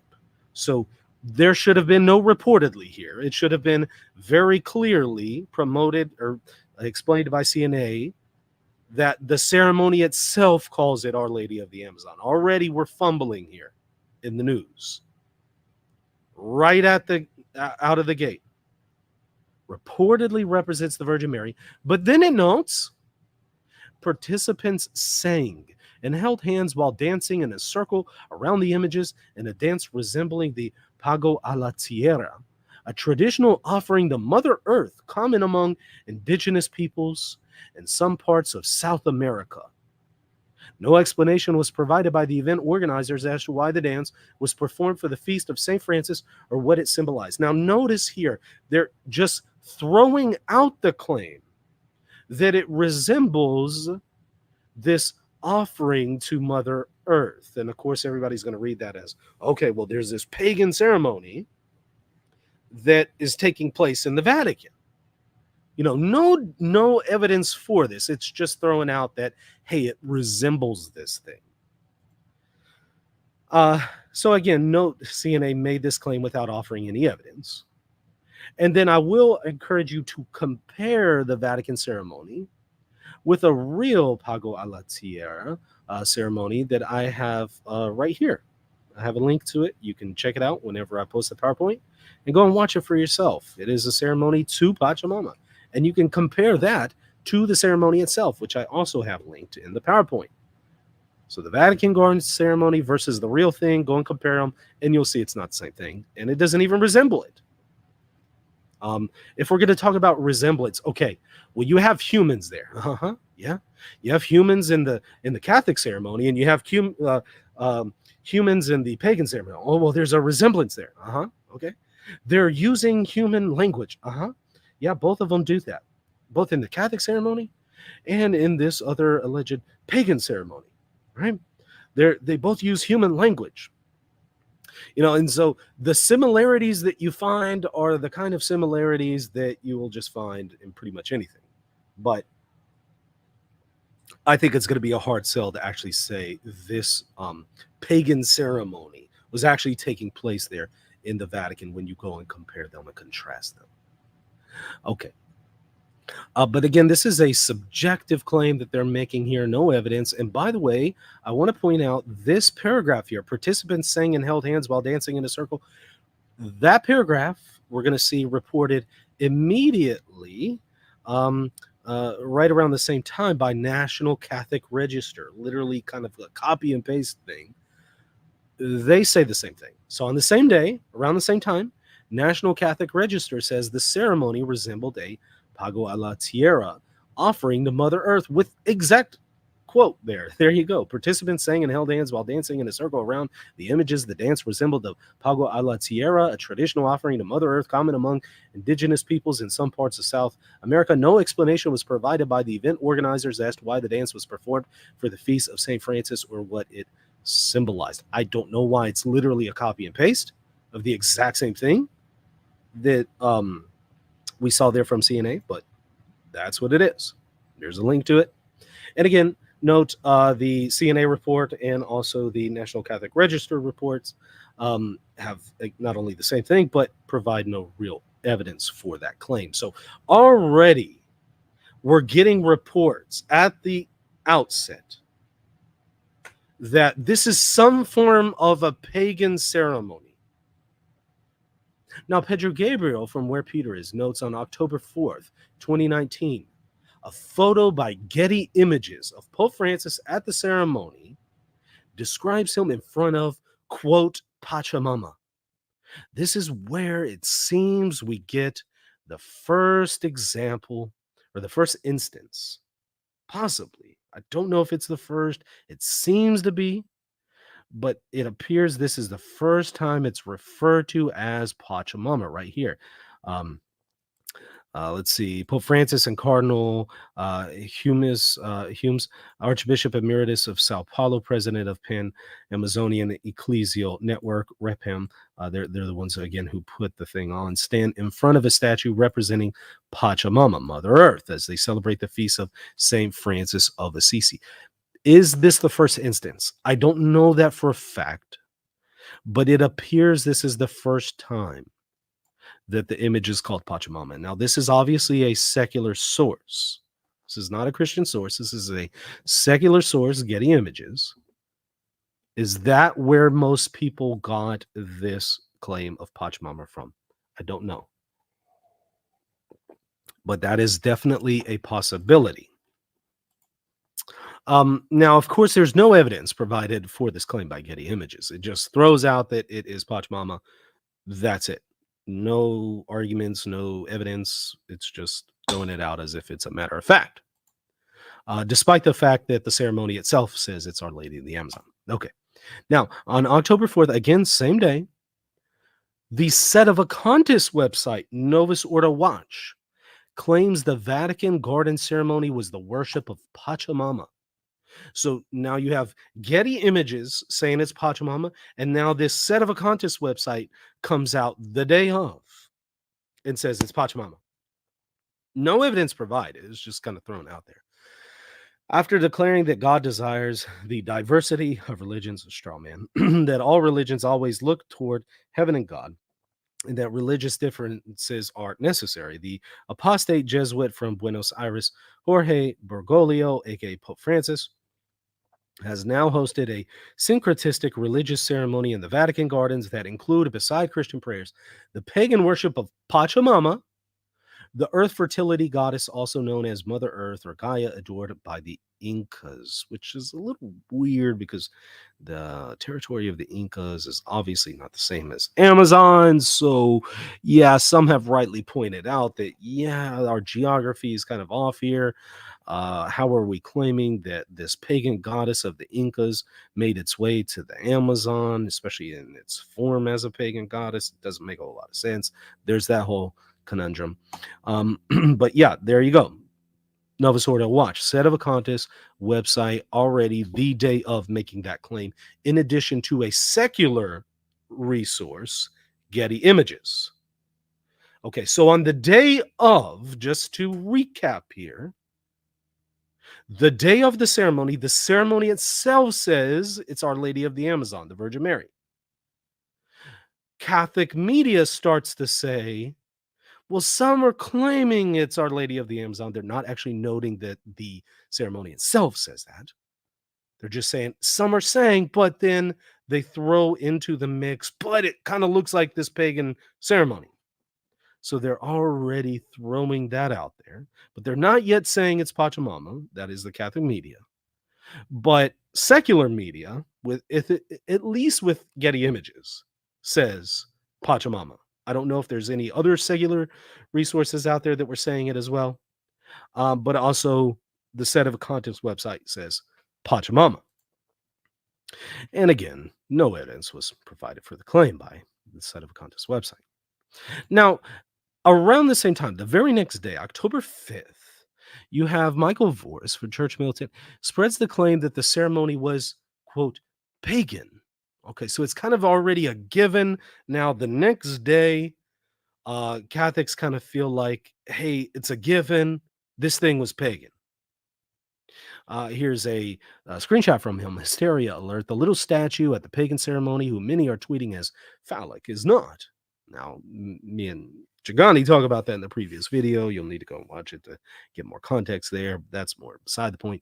It's the angle of the picture. Other angles reveal it's an arm. Do not give the lefties any ammo to call you crazy. Check your facts first. The pagan ceremony is bad enough on its own. Well, I agree with checking facts, but shouldn't we check the facts that it's pagan? Because it wasn't. So again, that's already being just kind of assumed as a given by some. The very next day, again, no evidence was really provided that this was a pagan ceremony. It's just, again, kind of assumed. Now, on October 7th, I'm sorry, that should say 2019, not 2023. I'm just in the habit of writing 2023. On October 7th, 2019, at a Vatican press conference, Bishop David Gania speaks unofficially. Now, notice this. He's speaking at a press conference about the synod. So it's not even about the Pachamama ceremony 3 days before, but this was just kind of thrown out as a question to him for a press conference related to the synod itself, not the ceremony. And he speaks unofficially. He even notes that he's speaking unofficially. But he says, I wouldn't know how to interpret it. That is the image at the ceremony. I wouldn't know how to interpret it. We all have our own interpretations. The Virgin Mary, the Mother Earth, probably those who use this symbol demonstrated fertility, life. I don't think we need to create any connections with the Virgin Mary or a pagan element. Now, I'll point out a couple things that he doesn't seem to really even be aware of the ceremony itself. In fairness to him, he is not there to comment on the ceremony. He is there to comment on the synod, in fairness to him. But since he comments on the matter, since it was asked to him, he clearly doesn't know that the ceremony itself calls it Our Lady of the Amazon. Because he's like, I don't think we need to create any connections. Well, excuse me, we don't have to. The ceremony itself and the people at the ceremony called it Our Lady of the Amazon. We don't have to create anything. That's what they said. So he's already, unfortunately and unintentionally, creating confusion. And that's unfortunate because somebody who represents the Vatican, even though he doesn't represent the Vatican on this particular point, when you have that face, when you have that image, you have to be clear.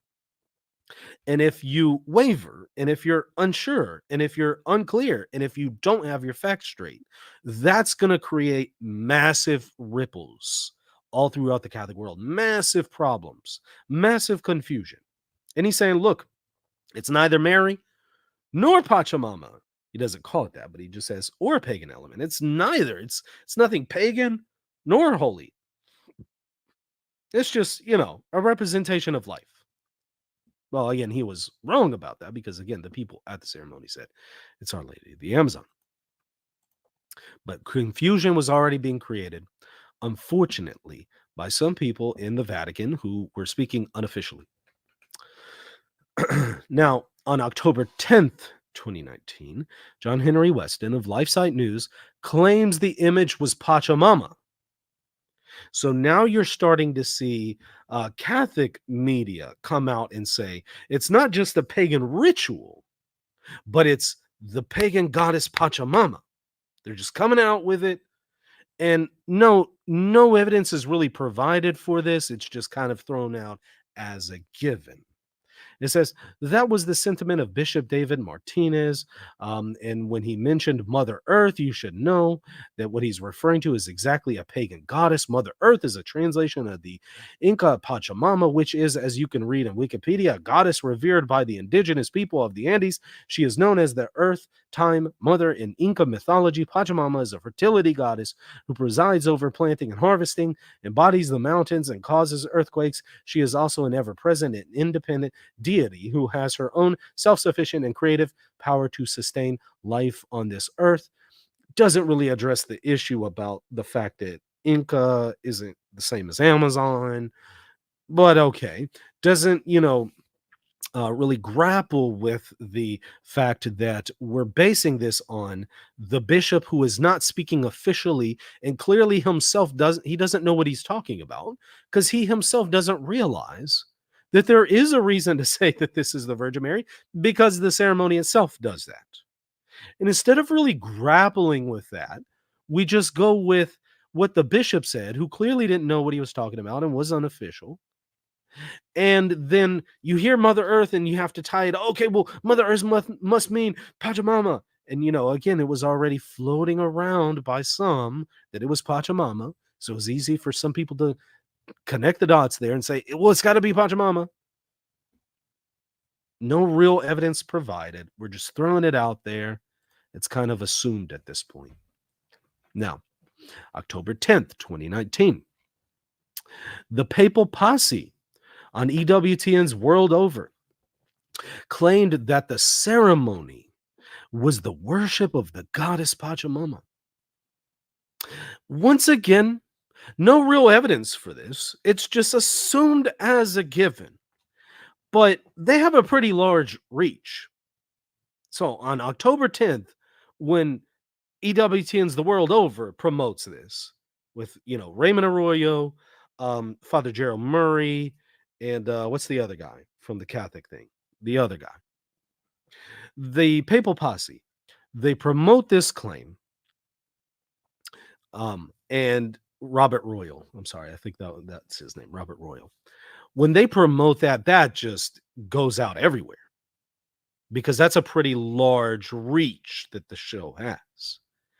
And so when they claimed, hey, this is the goddess Pachamama and you have, idolatry there in the Vatican, most in the audience, they aren't fact checking any of this stuff. They're just going with it as if it's a given. And that narrative gained a stronger hold in the minds of Catholics. Let's take a brief look at it. Let's go to the 5-minute 33-second mark. Briefly, now let me know focal point of y'all are having any difficulties hearing the audio. Okay.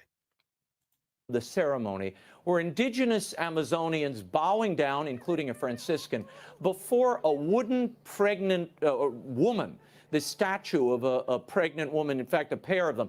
Now, some said this is the Virgin Mary, Our Lady of the Amazon, visiting St. Elizabeth. During one of the press conferences... Let me actually stop right there, because as Father Deacon Dragani and I demonstrated, they weren't bowing down to any of the images in the circle. That's something he is assuming here, and he needs to actually demonstrate it. And in fact, evidence is to the contrary. So they weren't even bowing down to the image itself. There were all kinds of other things in that circle too, Christian martyrs and so on. So not just the Virgin Mary and Elizabeth, but also Christian martyrs and other items. Why are we singling it out as if they're venerating this one particular image, however, when they weren't? So that was just thrown out as if it was a matter of fact. It was also thrown out that, some are claiming that this is the Virgin Mary, but he doesn't actually note in the video. No, it's not that some are claiming it's the Virgin Mary. It's that in the video itself, they call it Our Lady of the Amazon at the 13-minute, 20-second timestamp, 27-second timestamp. It is very clear. It is said in Spanish, Our Lady of the Amazon, as the image is presented to the Holy Father, as I've shown numerous times on this video. And really, it's a point that is uncontested at this point. We all admit, yeah, okay, that's what it says. That's what the audio and video shows. But notice at the time, as this information is going out to the world, into the Catholic world, they're not being told that information. They're just being told, hey, this thing is pagan. Hey, this is idolatry in the Vatican. Some are saying it's the Virgin Mary, but it's Pachamama. They're not being given all of the facts. Now, how many of those people who watch the world over really went and fact-checked this stuff? Probably very few. Now, they then take that information and spread it to a million other people, and they take that information and spread it to a million other people. And you can see how this narrative would very quickly take root and would be very hard to uproot, even when the facts are given. Let's actually take a look at the 7-minute, 21-second mark, where they speak more about this. Something unique, something that we've never seen before on the Vatican grounds took place. And no one knows what it was. And no one is able to interpret it. No one seems to want to take responsibility for how it was organized, or who permitted it, and why the Pope was there, and what it meant for him to be a witness as this thing was going on. Right. So it's a tremendous confusion. And especially after many people, before the synod even started, were pointing out that the dangers of this kind of syncretism, bringing in native elements that don't really accord well with Catholicism, was going to be confusing and lead us down strange paths. I think that the fact that no one can explain this is an additional problem, besides the fact that something that is not Christianity was celebrated on the grounds of the Vatican itself. Let's stop there. First of all, again, it's assumed this was non-Christian, despite the evidence that the ceremony itself calls it Our Lady of the Amazon, and there's nothing pagan taking place there. He is absolutely wrong when he says that nobody has explained that. He's also wrong when he says nobody has explained who organized it. That was also explained. Even CNA on that day of, as I've already shown you, demonstrated who was and wasn't responsible for it. So everything that you just heard from him wasn't true. And if anybody fact-checked that, they would see all of this wasn't true. But again, unfortunately, a lot of people aren't going to fact-check that stuff. They're just going to go with the misinformation. Now, take a note at this, because you've probably noticed at this point the world over is guilty of habitually misrepresenting issues in the church, not giving you all of the facts, and in fact, distorting the facts most of the time. But it gets worse. Take a look at this. Father Jerry. Right, Raymond, that... Go ahead, Father. The ceremony was accurately described as a pagan religious ceremony, and that statue is the goddess, false goddess, Pachamama. Notice he's just throwing it out there as if this is a matter of fact. It's pagan, it's idolatrous, it's Pachamama. No evidence. It's just assumed as if it is fact. Who is like a creation god. This is horrendous, I have to say. no matter what the intention of those who invited those people there, it's quite clear that that was a pagan ritual ceremony with religious meaning to them. Is it? Because in fact, it is not quite clear, because everything that took place there was Christian, and you would have to demonstrate that it was actually pagan in nature. So again, he's assuming his position rather than really demonstrating it. Again, Father Deacon Dragani and I have already demonstrated what I'm saying here, and so I'm not going to reinvent the wheel. However, he unfortunately never demonstrated his position. This should not be ever occur in a Catholic institution, certainly not in the Holy See. I regret that the Pope tolerated it. Now he's claiming that the Pope tolerated idolatry. It's a massively grave accusation. If he is wrong, wow, you just accused the Pope of tolerating idolatry in Rome. And I think the message has to be clear. Paganism is not here in the earth to teach Catholicism. It's the other way around. Catholicism is meant to overthrow pagan false notions. And certainly having a so-called inaugural religious ceremony. This is just interesting in light of the fact that we in Catholicism have all kinds of elements from paganism that we baptize and purified and use for the glory of God. And rightly so. I mean, that's always been the policy for 2,000 years. But Protestant fundamentalists often throw this in our face, and they'll point out to all sorts of things, not only in our history as Catholics, but even frankly, you could point to it in also the Old Covenant, as I've demonstrated at length on this channel already. Yeah, we have some elements that we took from paganism in the Old Covenant and also in the New Covenant. Nothing that was inherently idolatrous, but things that did derive from pagan communities. We purified them, stripped them of any kind of evil and idolatrous intent and meaning, and then we used them for the glory of God. That is the constant history of the Old Covenant people of God and the Catholic Church. There's just no way around that. So I just find it a little interesting when I hear Catholics talk this way, because it's like, do you know anything about history and Catholicism? I don't know. Ceremony blessing the synod with pagan fertility. There was another statue of a male goddess, which was horrendous. Did you hear that? Listen to that again. Statue of a male goddess, which was horrendous. A male goddess. So he's saying not only was there the female goddess, but he says a male goddess. I guess he means a male god. I think that's what he means. I don't think he affirms transgenderism or that whole woke movement and all that. So I think he means a male god. Be that as it may, were there any male gods present? No. No, the image that he is referring to, according to a Franciscan friar who was present, was that was an image of a Christian martyr.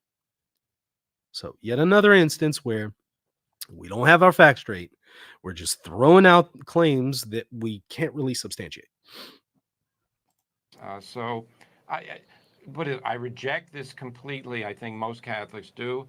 I think the Pope in his kindness sat there and tolerated it, but really, whoever organized that imposed on the Holy See a very intolerable thing. Well, it was okay. So again, throwing out the claims, but not really substantiating it. And yeah, it was the same one that people were claiming was a phallic figure. That's the image he's referencing. It was not a phallic figure, as it was demonstrated from multiple camera angles. It was an arm, not the other part of the human body. And then also, again, it's not a male goddess or a male god. It is a male representation of Christian martyrs. Okay. So again, notice none of the claims are substantiated. It was just, thrown out there as if it's a matter of fact. They didn't really engage the actual facts. But you can totally understand how people who are watching EWTN's world over are getting their information from this, and they're going to take it as gospel truth. They're not going to fact check it. Okay. Now, on October 11th, 2019, the next day, LifeSite News ties the Pachamama claim to the Pago a la Tierra claim made previously by National Catholic Register and Catholic News Agency. It states, as a matter of fact, that the ceremony was the Pago a la Tierra ritual without any evidence. It says, we now know a bit more about what happened after the pagan ceremony of the Pago a la Tierra, payment to the earth, in the Vatican gardens under Pope Francis's very eyes. Again, it's just thrown out as if this is a matter of fact. So the claim that was made on the day of the ceremony has now just taken root as this is fact, even though no evidence was ever provided. It's just fact. This is gospel truth. You have to accept it. Another unofficial Vatican explanation, I'll say at the outset, the Vatican did very poorly here. And you'll kind of see why. Not only were they not there to answer these questions about the ceremony itself, which perhaps they should have been, they were there to answer questions about the synod, that is understandable, but perhaps there should have been a press conference specifically about the ceremony. Given the controversy, you'll find out why that probably didn't happen, or probably why that did not happen. Let me rephrase it. We know it didn't happen, but I think we'll find out why that was the case. As I'll demonstrate here in a little bit. But constantly, people who represent the Vatican for the synod, even though they don't really know about the ceremony itself, and they're there to comment about the synod, not the ceremony, they're being asked questions about this. And so they speak unofficially, but they fumble their way through it. And it's clear every single time they don't know what they're talking about. And some of them even admit, hey, I don't really know. I haven't even seen the ceremony, but I'm going to comment on it nonetheless. Okay. But actually, before we get to that, here's somebody who did know what they're talking about. It is an unofficial explanation, but here's somebody who did know what they're talking about because they were one of the organizers of the event. Okay, this is October 11th, 2019, Father Roberto Rojas, one of the event organizers. So he is in a position to know. Says that the image is Our Lady of the Amazon and is based on a devotion they have to Our Lady. He says, quote, they carved in wood an image of a blessed mother who is pregnant. She is the Virgin, and we have called her Our Lady of the Amazon, end quote. I'll show you the video here in just a second. But here's somebody who is in a position to speak. It's unofficial, but he would be in the know. And as an event organizer, he clearly notes it is Our Lady of the Amazon. And that's obviously confirms what the audio and video itself in the ceremony tells us, which is Our Lady of the Amazon. It's the Virgin Mary. Watch this. Let's go to the 15-second timestamp. Watch the video together. Skip through this here. Again from one of the event organizers, Father Roberto Rojas, says, this is a devotion that we already had. We carved an image of the Blessed Virgin, and it's Our Lady of the Amazon. Once again, that corroborates what we've seen from the ceremony itself. Okay. Now, continuing to look at the issue in the media, however, on October 16th, 2019, Skojec, who has since unfortunately apostatized and left and gone to agnosticism, and it's not right, but I could totally understand if you believe that the Catholic is worshiping an idol and you believe the Holy Father hates you as a Catholic, I could understand why you would probably leave the Catholic Church. Skojec at 1 Peter 5 accuses the Vatican of idolatry. So again, you're seeing this all over media, from extreme fringe groups to mainstream Catholic media. They're all throwing out the claim it's idolatry, it's Pachamama, and so on. He says a number of Catholic commentators, myself included, observed at the time that whatever it was that was happening in the Vatican gardens, which again should be, red alert, should be a flag here. He's noting that he doesn't really know what it was, but whatever it was, it looked very much like some sort of pagan idolatry. And of course, 1 Peter 5 has many other articles about Pachamama idolatry after that. But that was the first one. Now, here's another unofficial Vatican explanation On October 16th, 2019, Dr. Paolo Ruffini again creates more confusion, speaks unofficially, not there to comment on the question, but it was asked. He doesn't really know. And here's what we got. At the Vatican press conference about the synod, he notes, strictly in a personal capacity, that the image is a statue that represents life. That's it. And he doesn't really engage the fact that the ceremony itself calls it Our Lady of the Amazon, or people who are in charge with organizing the event say it's Our Lady of the Amazon. He just says it represents life. That's it. He also notes, I believe to try to see pagan symbols or to see evil. It is not. So in other words, it's not something pagan. It's just a representation of life. But not very helpful considering the actual facts. Now, same day, October 16th, same press conference, Father Giacomo Costa, S.J., Secretary of Information Commission, said the image is an indigenous woman who brings life. And he notes, nobody said it was the Virgin Mary. He also says he hasn't seen the image. It was very unsure about the matter. So this is comical how badly they're butchering it. Again, in fairness to them, they're not there to answer questions about the ceremony. They're there to answer questions about the synod, but they're asked questions about the ceremony. Unfortunately, they decided to comment on it not knowing what they're talking about, clearly admitting, I haven't even seen the thing, but nobody said it was the Virgin Mary, when literally the ceremony itself says it's the Virgin Mary. And you would know that if you saw it. Therefore, don't comment on it. Unfortunately, well-intentioned as they may be, they created a lot of confusion here. Okay, so it's an indigenous woman who brings life. It's not some pagan goddess, but also they're undermining the fact that it is the Virgin Mary. Now, October 21st, 2019. The images were stolen and thrown into the Tiber. We're going to have more on that later, on who organized that, how that was done. Now, this can be seen in a video entitled Pachamama Idols Thrown into the Tiber River. I'll just, ask you to go and watch it at your own leisure. You've most likely seen it already anyway.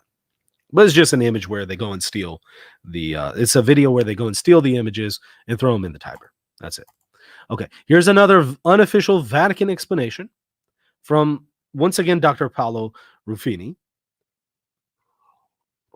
October 21st, the day that the images were stolen, he says, we have already repeated several times here that those statues represent life, fertility, and Mother Earth. Oh boy. Nope. Drop the ball again.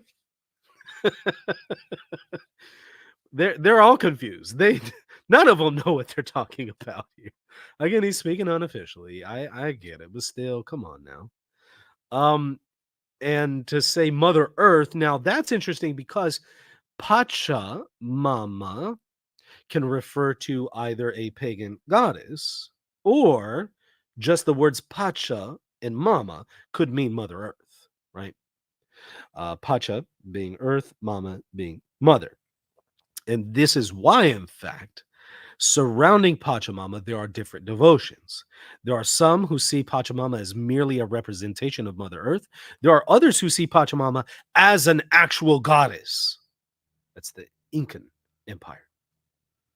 Okay, so there is different ways in which people understand Pachamama. But then you throw out Mother Earth. Well, what are people going to think? Well, they're going to say, see, Pachamama.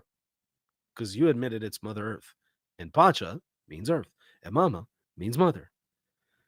And he's still not on the ball, doesn't know what he's talking about, doesn't realize the ceremony itself says Our Lady of the Amazon. Event organizers say it's Our Lady of the Amazon.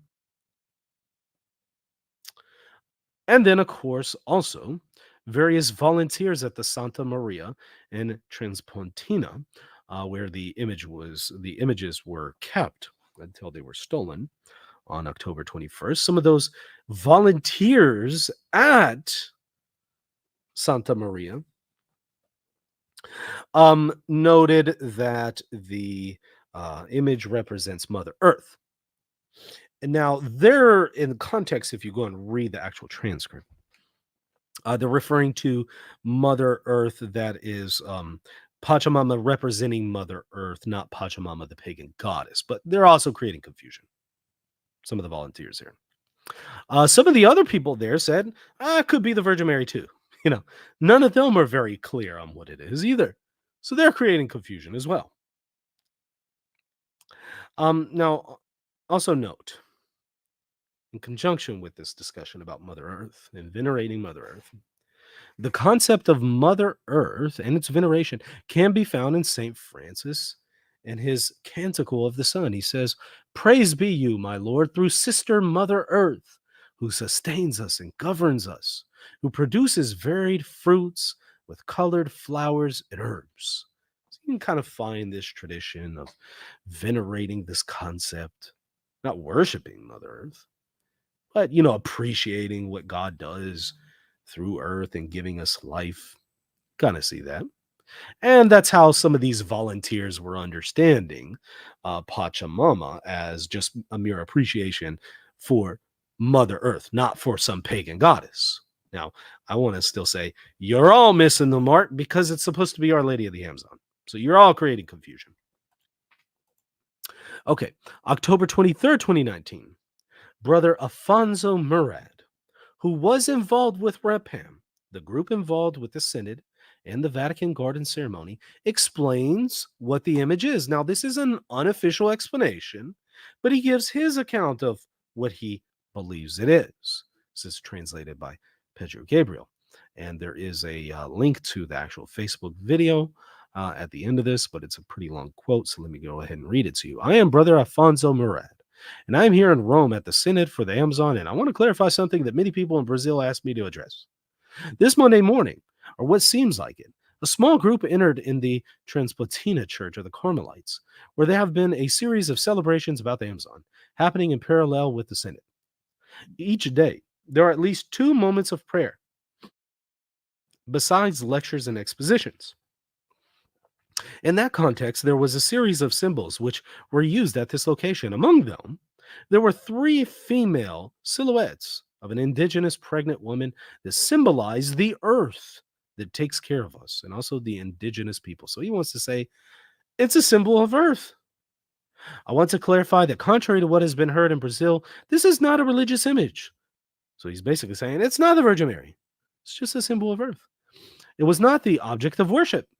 It's simply a symbol of the indigenous peoples that has been labeled as if it were an image of Pachamama, the Mother Earth. The indigenous peoples do not worship images of Mother Earth as we do with an image of Our Lady or the Blessed Sacrament. Therefore, it was simply a religious symbol among many that are present in that church for those who want to see it. Therefore, this act was an act of violence, of disrespect, and therefore cannot be approved by any of us. Would you like it if someone went to your church and took any of your religious symbols, be it a candle or a cloth?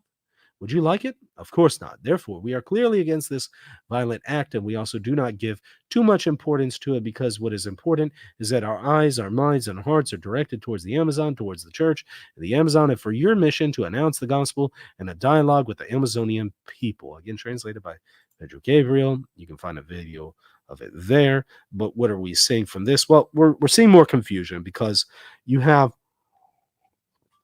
the actual ceremony itself calls it Our Lady of the Amazon. One of the organizers calls it Our Lady of the Amazon. But then a guy affiliated with one of the groups of the organizers says, well, it's just a representation of life. And so some of the people surrounding the issue itself aren't very clear. Even though the ceremony itself says Our Lady of the Amazon, some of the people surrounding it aren't very clear on what it is either. Now, they don't believe that it's a pagan goddess. They're clear on that. They're clear on what it's not. But on what it is it just a representation of life, indigenous people, or the Virgin Mary? That's where you're going to start to get different answers. And so that is part of the problem, because they don't have a fixed meaning to it, assigned to it. At the ceremony, there's a fixed meaning, but some of the people surrounding involvement with it don't have a fixed meaning on it. And that's part of the problem. And that also gives rise to why some of the people who are unofficially commenting on it themselves don't really know. Now, on October 25th, 2023, Pope Francis calls the image Pachamama, but notes the images were there without idolatrous intentions. So he's saying there's no idolatry here, but he calls it Pachamama. That's interesting. Does this confirm what people have been saying, that this is a pagan goddess? Well, a couple points here. Number one, in the actual transcript of what he says, Pachamama is in italics. We'll look at what he says here in a second. But number one, Pachamama is in italics. And number two, you can see immediately after that, Vatican spokesman Matteo Bruni, as noted by Reuters, said the Pope used the word as a means to identify the statues because that is the way they have become known in the Italian media and not as a reference to the goddess. So Pope Francis used the term Pachamama to refer to the images, not because it is a pagan goddess, but rather that's just how people are referring to it colloquially. In fact, I'll be frank with you. I still sometimes call it Pachamama when I know it was Our Lady of the Amazon. I still call it that because that's what everybody else calls it that. We call the Protestant rebellion, we call it the Protestant Reformation when we know perfectly well as Catholics, that was no Reformation. That was a rebellion. That was schism. That was heresy. It was no Reformation, but we still call it that because that's kind of what everybody calls it, even though it's technically not accurate. We still say that the sun rises when we know very well the sun ain't rising. Okay. So, sometimes we're guilty of this as well. I think this was a fumble on part of Pope Francis. We'll find out why he fumbled here in a moment. But this was a fumble. But you could also understand partly where it's coming from. That's just how people are, calling it. And it was, again, immediately clarified. He's not saying this is a goddess. And by the way, that's consistent with what he says when he says there was no idolatrous intentions. How could you say that if you're admitting that this is a pagan goddess, right? Clearly, he's not saying it's the pagan goddess, Pachamama. So look at the transcript. Good afternoon. I want to say a word about the statues of, notice in italics, Pachamama, that were taken from the Church of the Transpontina, which were there without idolatrous intentions. Again, he could not say that if he's actually saying that this is the pagan goddess. And were thrown into the Tiber. First of all, this happened in Rome, and as the bishop of the diocese, I ask pardon of the persons who were offended by this act. Then I want to communicate to you that the statues which created such attention in the media were retrieved from the Tiber. The statues were not damaged. The commander of the Carabinieri desires that you should be informed of this recovery before the news is made public. At the moment, the news is confidential, and the statues are being kept in the commander's office. The commander has expressed his desire to follow up on any indications that you would like to give concerning the manner of publication of the news and any other initiatives you may want to take in this regard. For example, the commander said the exhibition of the statues during the Holy Mass for the closing of the Synod. We'll see. I have delegated the Secretary of State to respond. This is a bit of good news. Thank you. All right. Is it a fumble for him to have called it what most people are calling it at the time? Yes. Yes. Did that do more damage than good? Yes. That did a lot of damage because, as soon as he said that, everybody said, see, it's the pagan goddess. Even Pope Francis admits it, even though he's saying in context, no, there's no idolatry. So that's clearly not what he's saying. Even though there's a clarification immediately after that by Vatican spokesman, no, he's just using it because that is how the media was calling it. All that's ignored. Pope Francis admitted Vatican idolatry. It's a pagan goddess. End of story. Now, here's why I believe Pope Francis fumbled here. Not only because of the fact that, again, that's what everybody called it, but here was something interesting from Let Us Dream. I believe where Peter has pointed this out in an article. The 2020 book, Let Us Dream, Pope Francis recalls, quote, What was beautiful in that synod, the deep respect for indigenous culture and the presence of the native people in the prayer services, was twisted by hysterical accusations of paganism and syncretism. Although we were barely aware of it inside the synod hall, there was no shortage of disturbances outside. Now that is telling.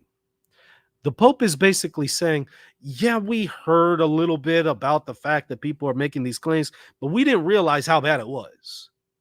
We didn't realize how many people were out there claiming Vatican idolatry, Pachamama idolatry. We thought it was a few people out there because we're fixated on what's going on in the Synod Hall with the Synod. We didn't realize how severe the disturbances were outside in the media. So when Pope Francis calls it that, just because that's what everybody else called it, he didn't realize what he just did is he gave rocket launchers to the critics. He gave them so much ammunition with that. Even though for anybody who's fair-minded, they would say he's just referring to how it's referred to in the media. He's not saying it's an idol. That's not how most people took it. Did Pope Francis fail to appreciate how severe the situation was and how careful he should be with his words? Yes. Did he underappreciate the fact that there needed to be an official clarification from the Vatican? Yes. So were there some failures here from Pope Francis and the Vatican? Yes.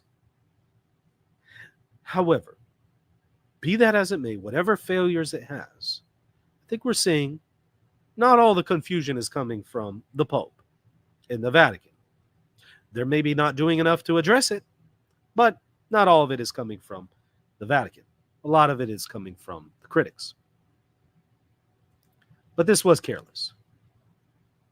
Another unofficial Vatican explanation. Again, all of these are unofficial. The Vatican never offered an official explanation, which, again, I think is a criticism. On October 25th, 2023, 4 days after the stealing of the images, Dr. Paolo Ruffini stated again, no prostrations or rituals were performed. We must all be rigorous in telling things that have happened in front of the cameras. I want to say, once again, we are just epically failing here because there were prostrations. And I can even say there were rituals performed during the ceremony, but they were Catholic rituals and they were prostrations that we have in the Catholic Church. I mean, we have prostrations in the Catholic Church. Us Eastern Catholics, we know that very well. Unfortunately, the Latin West has forgotten about prostrations, but yeah, I mean, it's perfectly Catholic. Now, there was no prostration to the image itself, and even so, in the Catholic Church and the Eastern tradition, we do prostrate and venerate images of the Blessed Virgin Mary, not with a prostration of worship, but a prostration of honor and reverence. The difference between latria and dulia, of course. But further exacerbating the situation with more confusion from him. Yeah, we really failed here on that one. So it didn't help a whole lot. All right, so Pedro Gabriel offers a really helpful recap of what we've kind of seen, with some of these people with unofficial explanations. The native woman that is in the ceremony itself on October 4th, 2019, and Father Rojas, the one I showed in a video earlier, say it's Our Lady of the Amazon. They have not attributed a pagan meaning to the figure. Dr. Ruffini from the Vatican Dicastery of Communications said in his first answer to the topic, albeit not acting in his official capacity, I believe to try and see pagan symbols or to see evil, it is not. Before him, Bishop David Gania had also been asked about the meaning of the statue, and he replied, we don't need to create any connections with the Virgin Mary or with a pagan element. Father Lopez, interviewed by San Martin, asked if it was part of a pagan ritual. The priest offered a flat no. Brother Alfonso Murid, it's clear that the figure is not a religious image and that it did not receive any kind of cult. So there's a lot of confusion because they're all saying different things. My point, however, is you need to go to the source itself, which is the ceremony itself. Go to the primary sources, not what other people are saying. Go to the thing itself. In the thing itself, they call it Our Lady of the Amazon. That is what really settles it. All of this other stuff is confusion. And yes, some of these other people are responsible for some of that confusion. But notice none of these people say it's a pagan Pachamama idol. None of them say that. None of them believe it's an idol. None of them say that there's idolatry taking place. Now, on October 27th, 2019, the Pope said the following at his Angelus. For the way ahead, let us invoke the Virgin Mary, venerated and loved as Queen of the Amazon. She became one, and not by conquering, but by enculturating herself. With a mother's humble courage, she became the protector of her children, the defense of the oppressed, always going out to the culture of the people. There is not a standard culture. There is not a pure culture that purifies the others. There is the gospel, pure, which is enculturated. To she who cared for Jesus in the poor house of Nazareth, we entrust the poorest children in our common home. Clearly, he is saying, hey, guys, yeah, look, this isn't a pagan idol.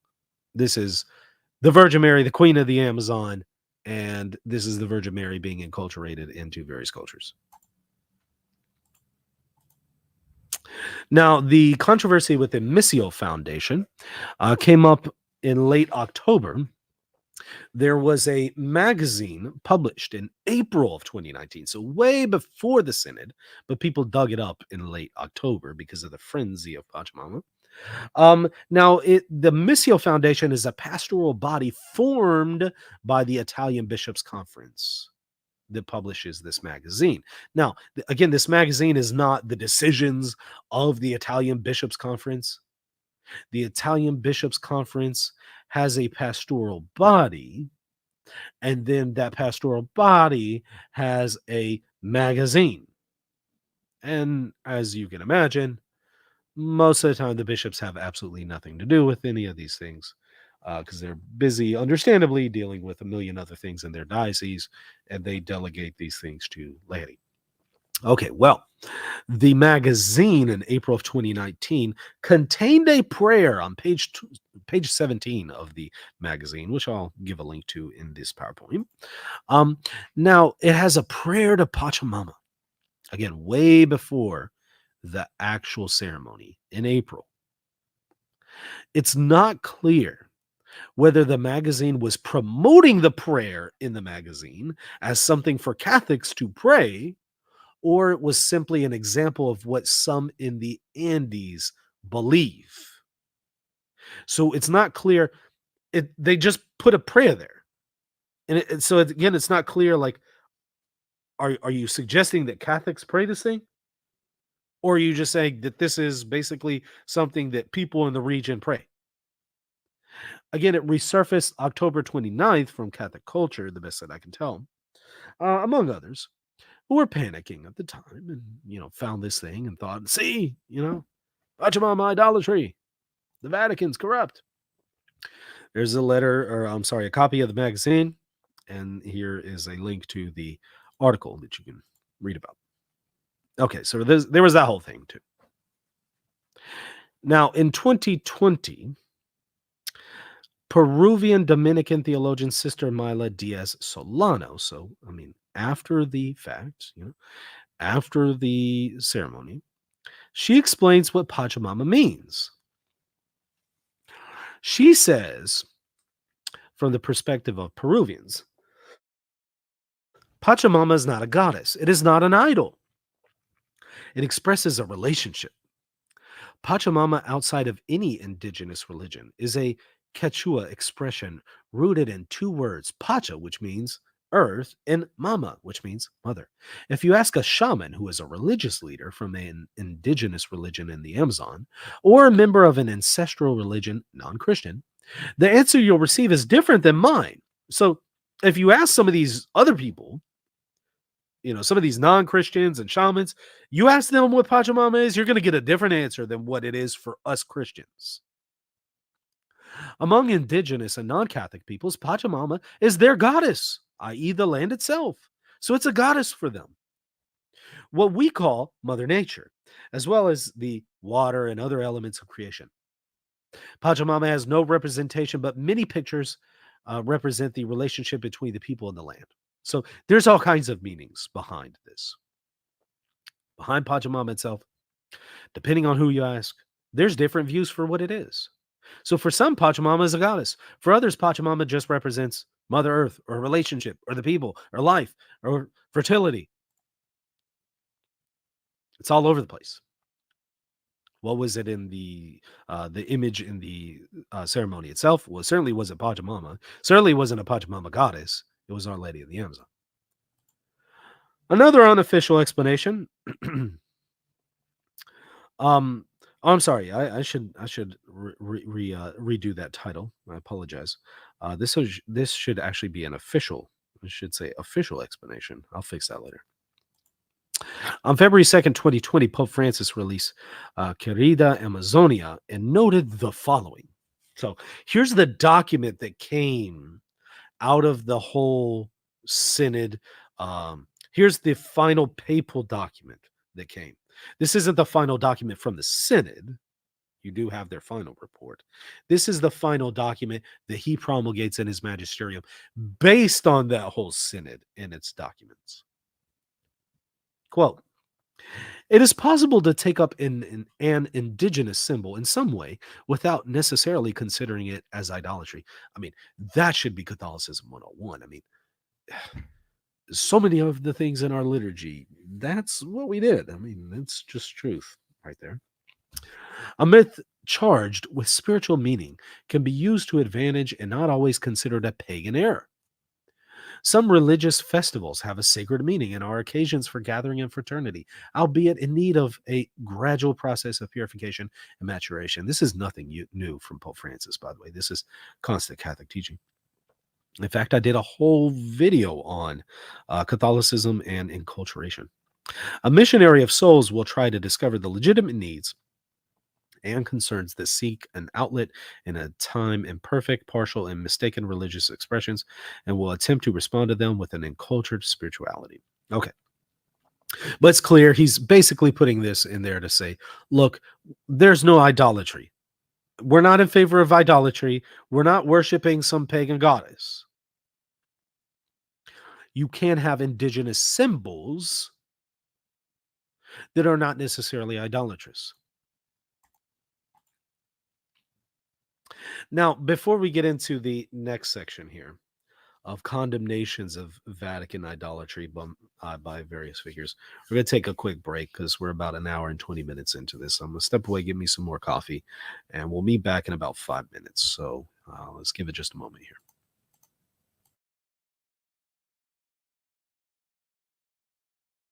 Hey everybody, just wanted to tell you about my new free ebook, Church Chaos, Biblical Insights for Confused Catholics.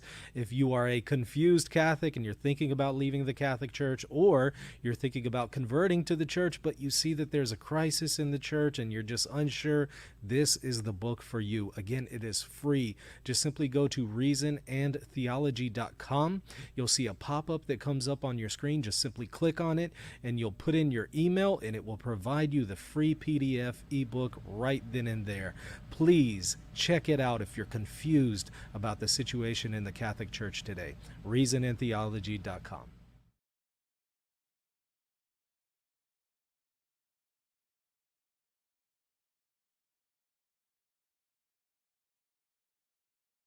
Are you a Catholic thinking about converting to Eastern Orthodoxy?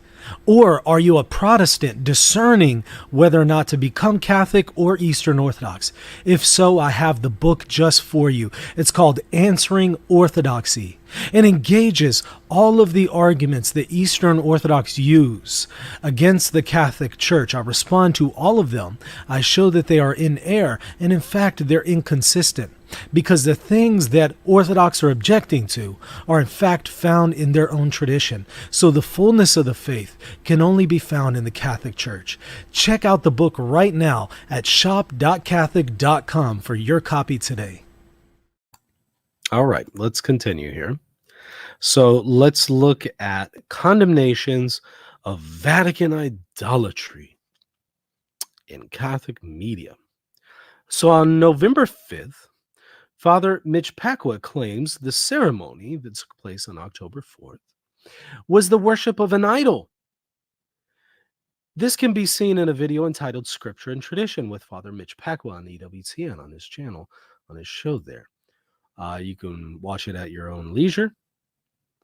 But in effect, Father Pacwa gives no evidence for the claim of idolatry in the Vatican other than a personal anecdote, and fails to engage all the evidence to the contrary.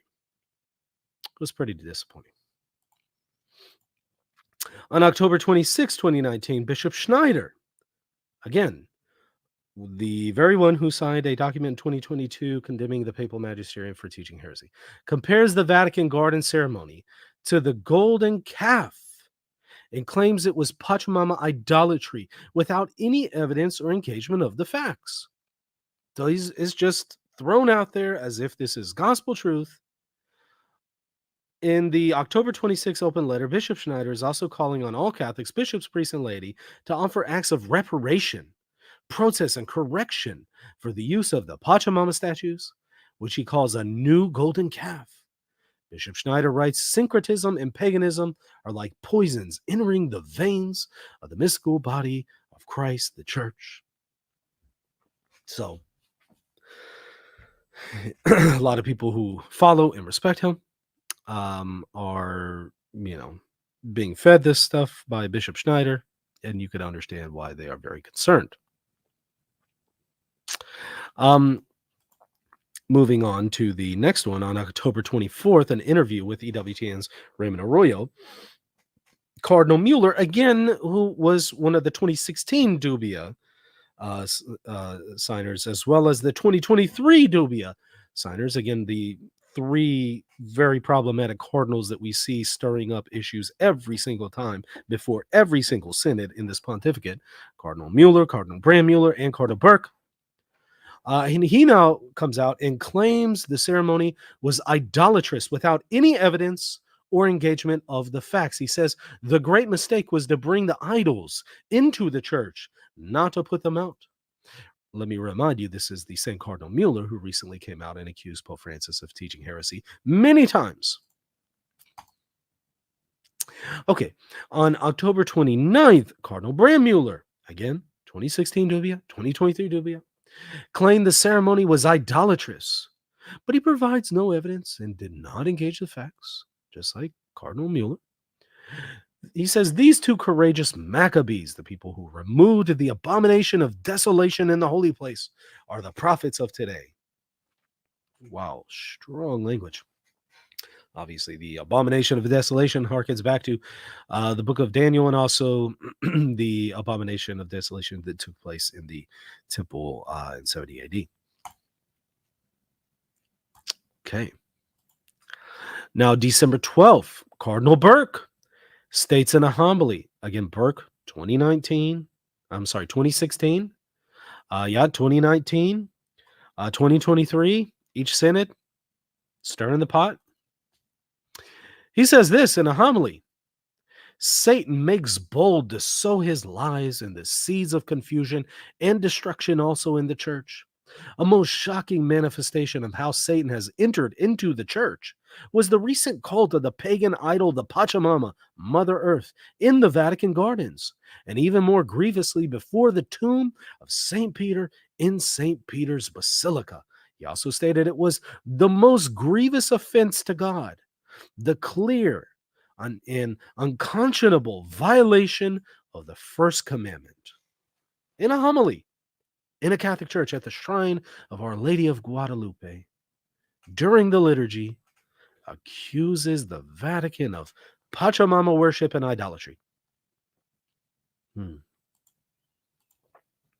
On November 5th, 2019, Archbishop Vigano, the one who has now sedevacantis, a schismatic, who has created a schismatic seminary and is now starting a parallel church, as I've shown in multiple videos, including the one I did earlier today.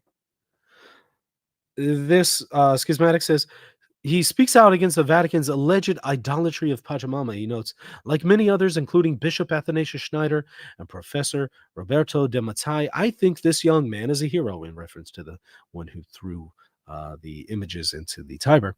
The former papal nuncio turned whistleblower told Robert Moynihan in comments made on Monday, he is a person who wished to defend the first commandment. So he's saying, the Vatican's guilty of idolatry. This guy is a guy who, was not standing for idolatry and defended the first commandment.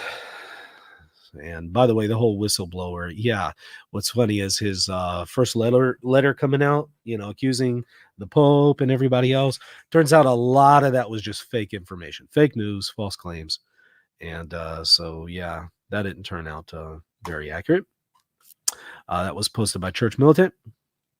On November 7th, 2019, Archbishop Vigano called for a reconsecration of St. Peter's Basilica for the appalling idolatrous profanations. And he spoke of the abomination of idolatrous rites has entered the sanctuary of God, and it has given rise to a new form of apostasy whose seeds, which have been active for a long time, are growing with renewed vigor and effectiveness. Now, let's talk a little bit about Taylor Marshall's involvement in the Pachamama issue. Taylor's involvement in throwing the images into the Tiber. I documented this at length before Trent Horn and also Vatican Catholic, but I'm going to show Trent Horn's summary of it, since he summarizes the issue in about 3 minutes. So let's watch that little segment, and you can see what took place here with his involvement. Let's go to the 39-minute mark right here. Let me know if y'all can't hear it. By the way, I'll just go ahead and make sure to enable audio here. All right, let's go. Deception and conspiracy. That does not mean he is always untrustworthy. Take Taylor Marshall, for example. For someone who writes about conspiracies, he himself was involved in one related to the 2019 Pachamama incident at the Vatican. In 2019, Marshall interviewed Alexander Chuguel, the Austrian Catholic who threw what everyone was calling the Pachamama statue into the Tiber River. In that interview, Marshall never indicated he was involved in the event or the creation of the original video. At the beginning of the episode, he even asks if he pronounced Chuguel's name correctly. The whole thing gives off the vibe that Marshall and Chuguel have never met before this interview. It gives that vibe off. I'm here with Alexander Chuguel. Did I say that correctly, Alexander?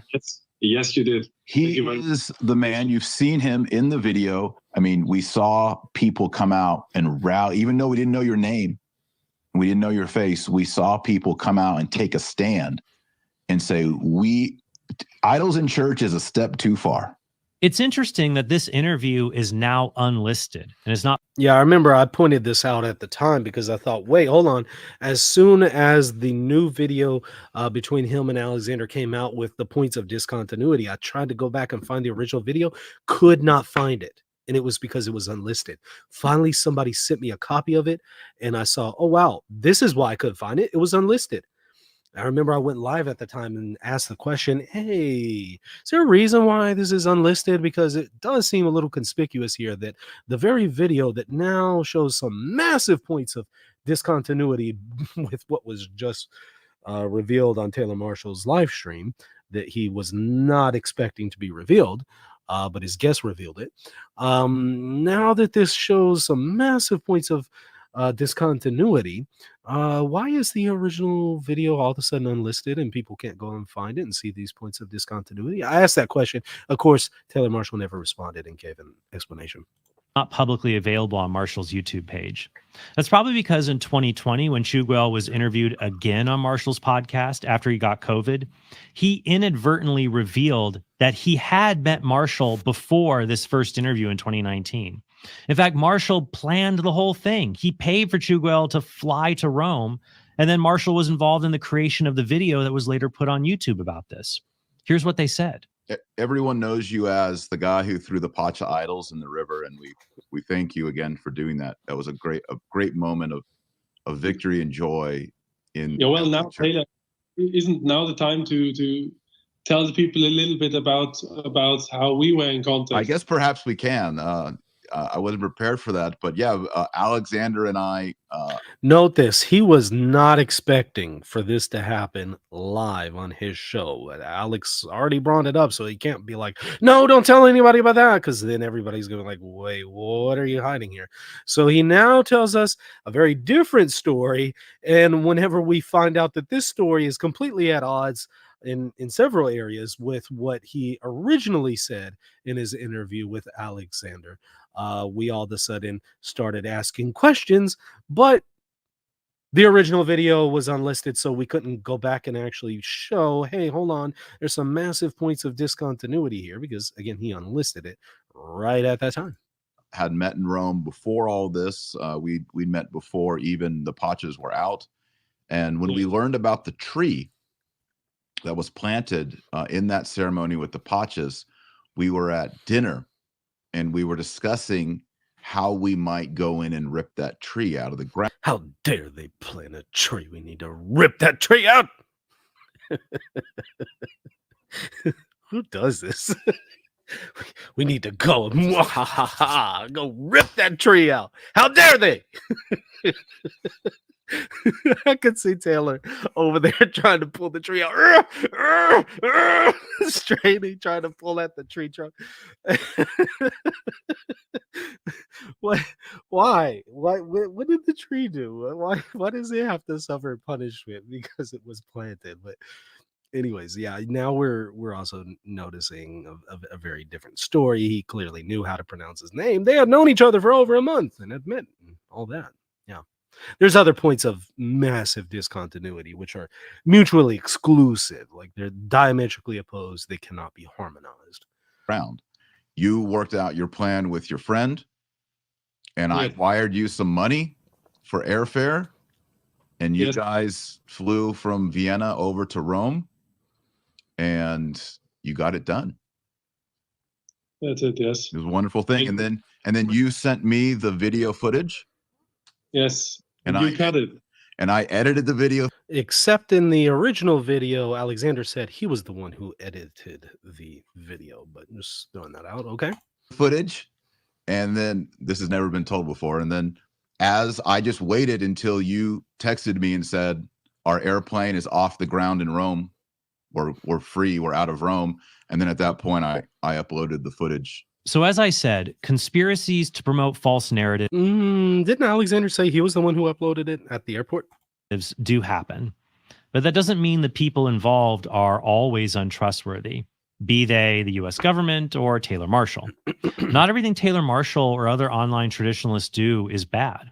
I really appreciate the work Marshall once did with the new St. Thomas Institute. Okay. All right. So you get a... a very quick summary of it there. You could see some more details from this video by the Diamond Brothers, which I certainly do not recommend the vast majority of their content, unless you just want some really good entertainment to laugh at. But at the 7-minute 45-second mark to the 16-minute 32-second mark at this YouTube link, you can see more points of discontinuity brought out. I won't rehearse them here since I've already gone over them before. Now, I do want to briefly cover about 6 minutes of this video where Taylor Marshall looks back on the Pachamama event and his video entitled, "Did Pope Francis Watch Taylor Marshall's Podcast and Restrict the Latin Mass Over Pachamama?" I thought this was an interesting segment from the video, so let's take a look at it and you'll see why. A priest, All right, a bishop. so we're going to go to the 6-minute, 11-second mark. Here we go. The third episode that's related to all of this is the Pachamama incident. I was in Rome. I was invited by John Henry Weston of LifeSite News with a bunch of other Catholics, most of which were traditional, like Roberto de Mattei. And we had a panel. And after that panel was over, there was a reception and there were journalists there and they were talking to us and interviewing us. And then afterward at dinner, John Henry Weston at LifeSite News showed me his phone of a picture of a garden ritual. It's the one you know famously now, inside the Vatican garden, where they have planted a tree. Now look at that. Look at that. Right here. Virgin Mary and Elizabeth, in addition to many other things in this circle. And there's a blanket on the ground with all these tokens, and there are 2 statues. Notice, again, a ton of other stuff in there. That were in the clip that John Henry Weston showed me. This was the day it happened. And we both were looking at these little statues. They're pregnant ladies, dark wood, pregnant ladies with sort of a red embryonic preborn child in there. And we're like, what is that? So we're asking around, and my memory might be wrong on this. There was a lot of people around. They're saying that that is Our Lady pregnant with our Lord Jesus and Saint Elizabeth pregnant with John the Baptist. You'll remember the second joyful mystery is the visitation of Our Lady. She's pregnant with Jesus. She goes and visits her kinswoman, Elizabeth, who's pregnant with John the Baptist. Or someone who clarified and said, no, it's a symbol of the visitation. Now, wait, the symbol, you'll note in the video itself, they call it Our Lady of the Amazon, a point that Taylor Marshall often despises whenever he speaks of, quote, Pope-splainers, aka Catholics. And anytime Pope-splainers are brought up, it's kind of humorous to watch his videos, even the recent ones where he talks about it. In fact, I think he mentioned it today. Anytime the Pachamama issue is brought up, he despises the fact that the fact of the matter is the ceremony itself calls it Our Lady of the Amazon, and he does not like that because it goes contrary to the narrative that he eventually adopted. But he heard early on, at the very beginning, this was the visitation, this was the Virgin Mary. But that point, you know, that particular understanding doesn't fit with his narrative and his agenda. So watch what happens. Now, we knew the statues looked sort of strange, indigenous, but as Catholics, we're like, well, if that's the interpretation and that's like an indigenous representation of that biblical Catholic mystery, well, then that's fine. And that's what it was, according to the ceremony itself, which he still to this day refuses to accept. But we did talk about why was there this Mother Earth ceremony with shamans. Wait, there wasn't a shaman. That is a claim that he makes with absolutely zero evidence. She is not a shaman. She is a Catholic, and there was no pagan ceremony here. Again, he assumes the position that he has not actually proven. He assumes what he heard in the news, but does not actually demonstrate it, despite all the evidence to the contrary. And the planting of the tree. And we were discussing that evening, what is that tree dedicated? Is it dedicated to Christ or is it dedicated to a pagan entity? And how would we get rid of that tree out of the valley? That tree needs to be uprooted. Garden. That was a real discussion. But the Pachamamas, we didn't even know the word Pachamama, had not yet come into our vocabulary. That same day, I met a young man named Alexander Chugalo. He is a towering Austrian young man. He's 6 foot something. I like that sword. I need that sword in my life. I think 6'8". I can't recall. I met him and his wife, and he made a very good impression on me. We talked for a while. He was a convert to Catholicism. He was a traditional Latin Mass attender, and I think we exchanged information at some point. So that's sort of the origin story of it all. Shortly after that, I flew back to Texas on an airplane. And when I got back and my phone came back alive after being up in the air, my wife had texted me an image of a woman nursing what looked like a piglet. I'm not sure what kind of animal it is to this day, but it said in Spanish something like everything is connected. And it was a woman using her breast to nurse a animal, and that this image was placed in a church, St. Mary's across the bridge near Vatican City, along with these little statues. And I wholeheartedly agree with Taylor Marshall, at least on the point that this is inappropriate. I think it's very inappropriate. I think it's in poor taste. I think it's also a little odd. Definitely don't think that it belonged there. I understand what they're trying to say is everything's connected. Okay, I get it, but you don't have to visualize it for me, especially in this particular way. And I understand that the little animal, its mother, had recently just been killed by the people in the village. And when they found out that the animal mother that was just killed had a child, the lady felt bad, and so she breastfed the little animal. And this is some wonderful little story about how we're all connected. And okay, come on, this is silly. So yeah, I'm not a fan of this. I think it's inappropriate. I don't think it belongs there. This does not equal Pachamama idolatry. There's a massive leap from that to from this thing here to Pachamama idolatry. But watch the leap that Marshall makes. Of these women. And we learned that they were called the Pachamama. They're dedicated to the Pachamama. And the Vatican made a clarification. Wait, who did you hear? From who did you hear that it was the Pachamama? You heard that from, first of all, Getty Images, and then a set of a contest. And then Catholic media started to promote that with no evidence, despite the actual facts that the ceremony itself calls it Our Lady of the Amazon. So when he says, we learned that it was according to who? Who said it was? He just jumps on the claim that it's Pachamama without any reason to believe it. And now that Catholics push back on it and say, hold on, wait, Taylor, hold on now. Why should I believe that this is Pachamama? Oh, these Pope splainers. I'm glad that we're getting to him. Let's continue. Of these women. And we learned that they were called the Pachamama. They're dedicated to the Pachamama. And the Vatican made a clarification that these statues, the Pachamamas, were not the Virgin Mary.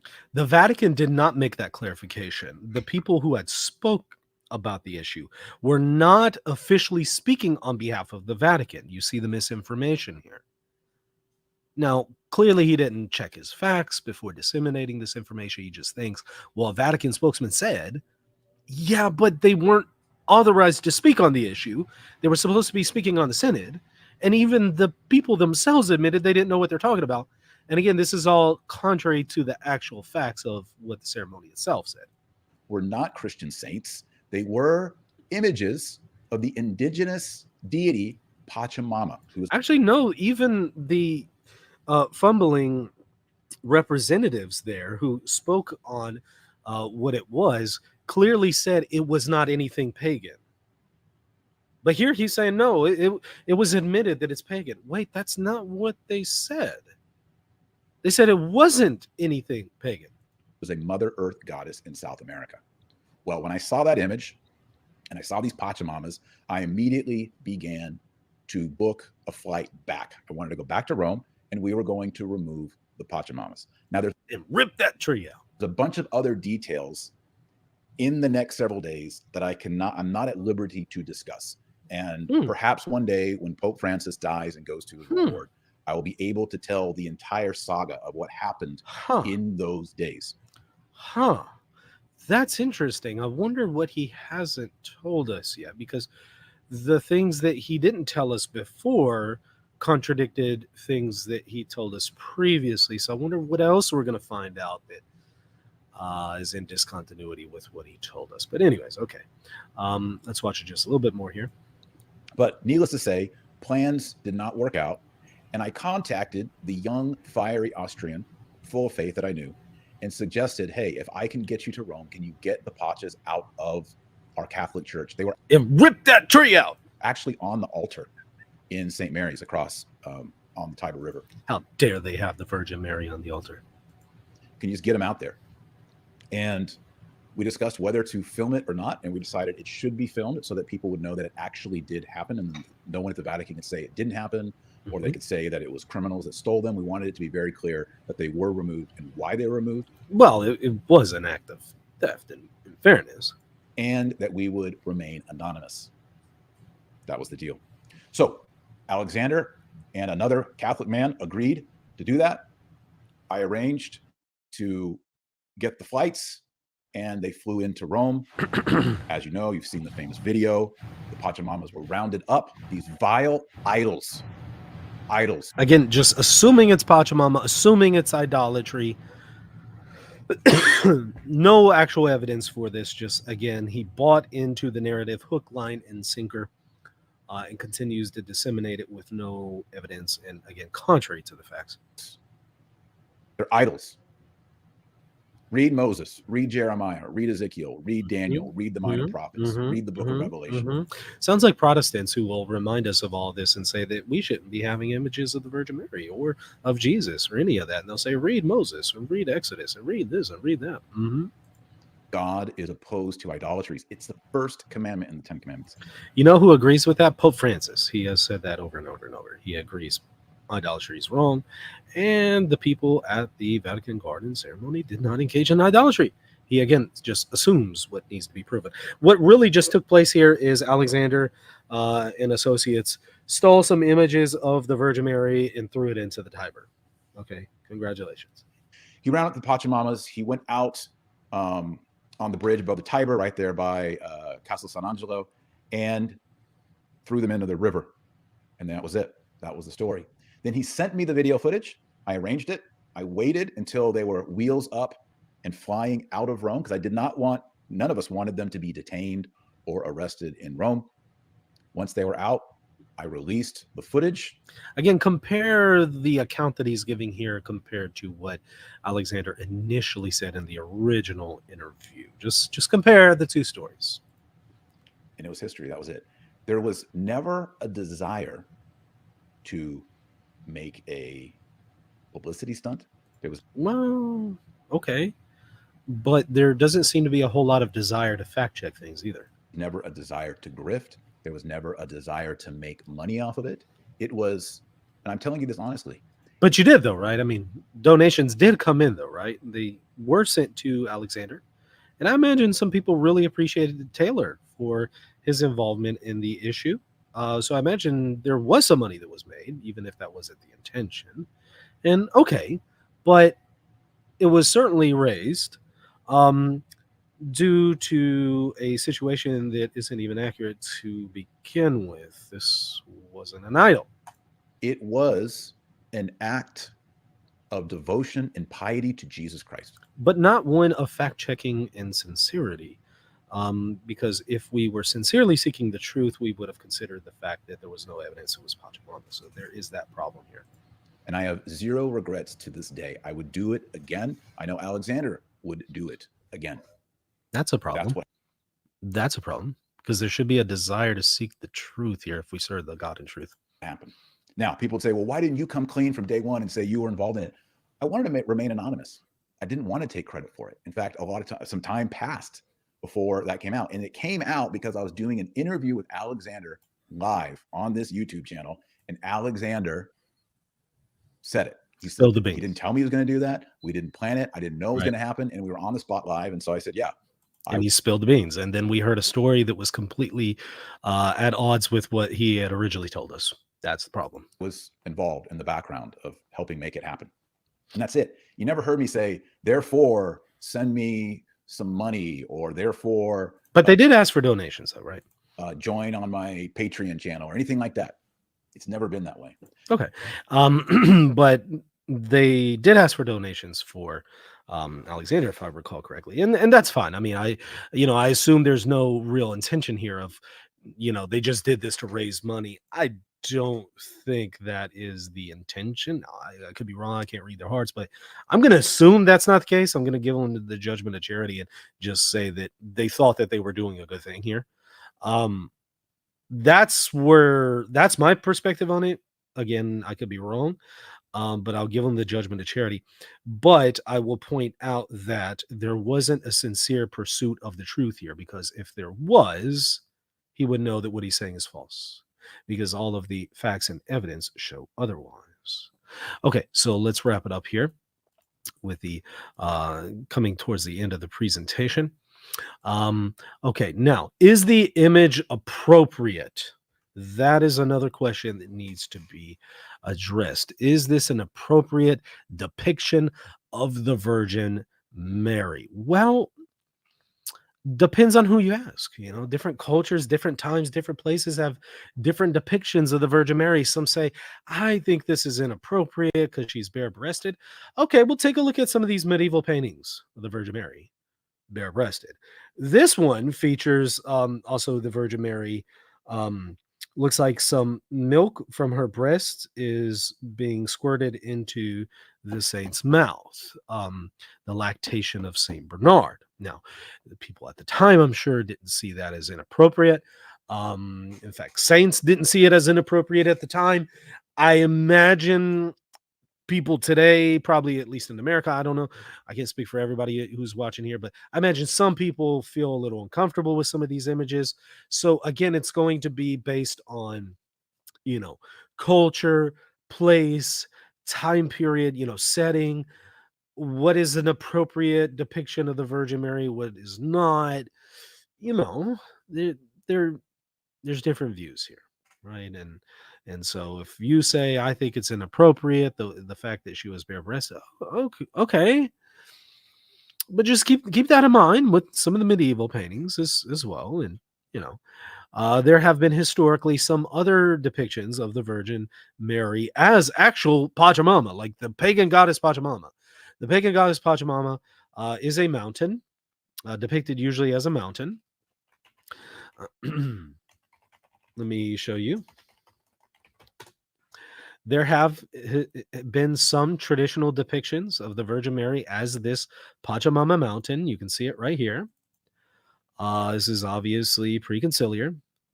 Good old Pope with his tiara. Here's the mountain Pachamama and the Virgin Mary as Pachamama. So you do actually have historically some depictions of the Virgin Mary as the pagan goddess Pachamama. There is that as well. So there are some interesting depictions of the Virgin Mary in church history. So is the image appropriate? We can have that debate, but but I would just ask people to be consistent on the point. If you think it's inappropriate, my question is, what do you think about some of these medieval paintings? Okay, so let's do a summary here. None of the participants of the ceremony believed they were worshiping an idol. The evidence is, in fact, to the contrary. No conclusive evidence that the ceremony was pagan was ever provided. None of the unofficial clarifications from the Vatican indicated that this was pagan. In fact, they're saying to the contrary. The critics were looking for something to criticize before the synod began, and they found something in the ceremony. It was merely assumed by Catholic media that the ceremony was pagan idolatry. That was never substantiated. It was assumed right at the beginning. Little to no engagement with the facts was made with most in Catholic media. Catholic media, cardinals, bishops, priests, and theologians all assumed the ceremony was idolatrous and pontificated about the Vatican's alleged idolatry as if the matter were factual. And they continue to do so unto this day. And when people come back and question the narrative and say, hold on, wait, hold on, we're seeing problems with the narrative. Oh, Pope splander. Few in Catholic media actively pushed back against the narrative at the time, with the exception, the best that I can tell, of Where Peter Is. Seems like that's actually how Where Peter Is became pretty popular, was by pushing back against the narrative. Mike Lewis has a few articles on it, and especially Pedro Gabriel. I don't see a whole lot of other people who are pushing back on it at the time. And sadly, unfortunately, I was one of the people who was duped and believed the false claims. What got me questioning it is when people pointed out that the ceremony itself says it's Our Lady of the Amazon. In conclusion, was the ceremony itself idolatrous? No. The evidence shows it was not. Was it scandalous? In some ways, yes. Not because of idolatry, but because it gave the appearance to the average person of idolatry. Now, in fairness, the average American walks into a Catholic church or even an Eastern Catholic church, sees all these icons and sees us prostrating the icons, they're going to think that we're idolaters. So, okay, look, there's only so much that we can accommodate people. However, this is not a liturgy. This is not, a divine liturgy or something like that. This was a ceremony that took place on the feast of Saint Francis, and what could have happened here was this could have been explained better to avoid this appearance. So, was it scandalous? Insofar as it gave the appearance of idolatry without proper explanation at the time. Was it confusing? Yes, it was confusing because proper explanation was not given for this at the time. Could the Vatican have done better? Yeah. Yeah, all around. Could have had a better explanation before the event of, okay, here's what this thing is, here's what you're about to see. Here's a theological explanation of it. Here's some catechesis. There could have been more consistency in the explanation. Now, in fairness, there was no official explanation given by the Vatican, but at least if you guys are going to unofficially explain it, have some consistency. And at the very least, look into what you're commenting on. There could have been more awareness of what was going on in the media. Pope Francis admits, yeah, they weren't really aware. That's a legitimate criticism. Some were ready to find something to criticize, and they found it with the ceremony. The false claim that the image was Pachamama did not come from the ceremony itself, and the false narrative stuck due to endless media promotion of Vatican idolatry with no evidence and little to no engagement of the facts.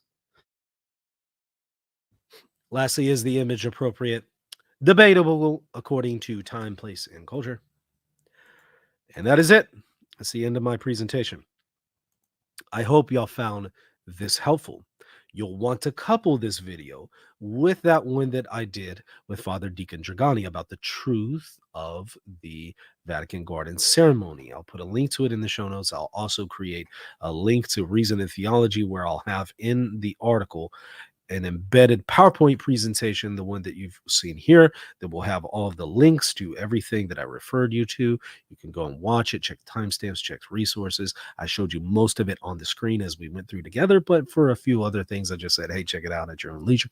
You can go and do it. But again, you'll want to couple this video with the one that Father Deacon Dragani and I did, because in that one, we go through the ceremony play by play, and we demonstrate that this thing was Catholic. Everybody there was Catholic. These rituals were Catholics. The gestures were Catholics. The songs and prayers were Catholic. There was nothing there that was pagan.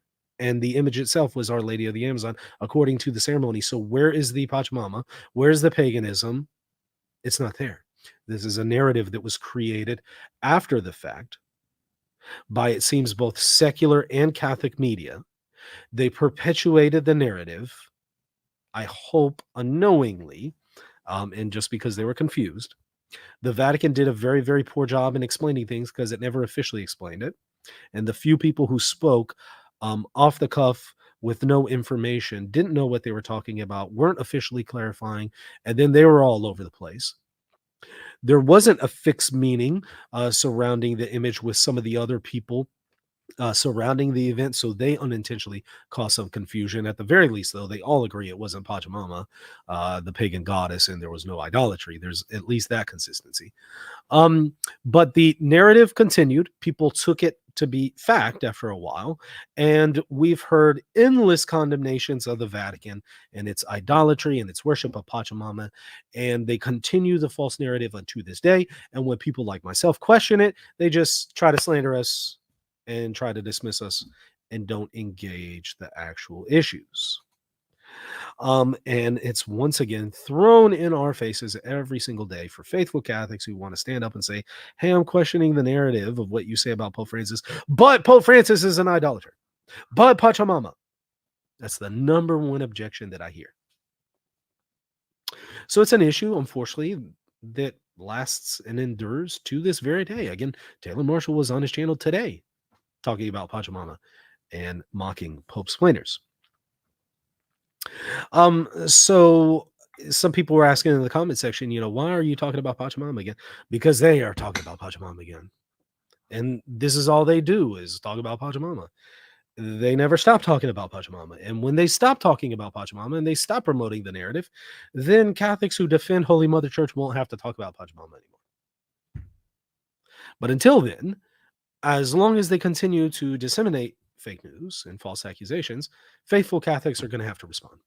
So what I try to do, in addition to the video that we've already done with Father Dragani, what I try to do in this one is try to give you an idea of how this artificial scandal was created and how it endures unto this day. Hopefully that has given you some clarity on how it came about, and also highlights some of the problematic figures that we were seeing at the time who are continuing to create problems in the Catholic Church today. And just as they were buying into false narratives then and disseminating false information against Holy Mother Church then, some of those figures are doing the exact same thing today with unsubstantiated claims contrary to the facts and evidence, promoting Catholic dissent in the Catholic Church, and so on. All right. Hey, hit that like button, hit the subscribe button. And if you want to support Reason and Theology and what is taking place here and help the channel grow to reach more people, best way to do it is hit that subscribe button, hit the like button, comment there in the show notes. That all helps with the algorithm and reaching new people. But also check the Patreon account out at patreon.com/Reason and Theology. Extra content there for patrons, but you'll be supporting the show so it can reach new people with the information that they most likely aren't going to hear in most other places. So please consider doing that, or the GoFundMe or PayPal link there in the show notes. Pray for all of the people who have been deceived by this false information, these false accusations. You don't know how many people were prevented from coming to the Catholic Church because they think that the Vatican and the Pope worshiped an idol. So many Protestants said, I'm not going to become Catholic because of this. And a lot of Catholics left the Catholic Church because of this. And some people will not consider coming back to the Catholic Church because of this. This has impacted real souls in their eternal lives. So please pray for all the people who have been deceived by these lies that we Catholics, unfortunately, have promoted. All right. We'll see you later. God bless. Hey friends, I'm now teaching as an adjunct professor at Catholic Polytechnic University, and I am excited to announce that we will be offering the first ever Magisterial Studies Certificate program. It consists of 3 courses: an introduction to the magisterium, councils, dogmas, canons, and decrees, and evaluating magisterial teachings. If you want to further your education and learn more about Catholic teaching authority, this is the program for you. Check out catholicpolytechnic.org and click on the certificate tab at the top to sign up for the course today. Are you a Catholic thinking about converting to Eastern Orthodoxy? Or are you a Protestant discerning whether or not to become Catholic or Eastern Orthodox?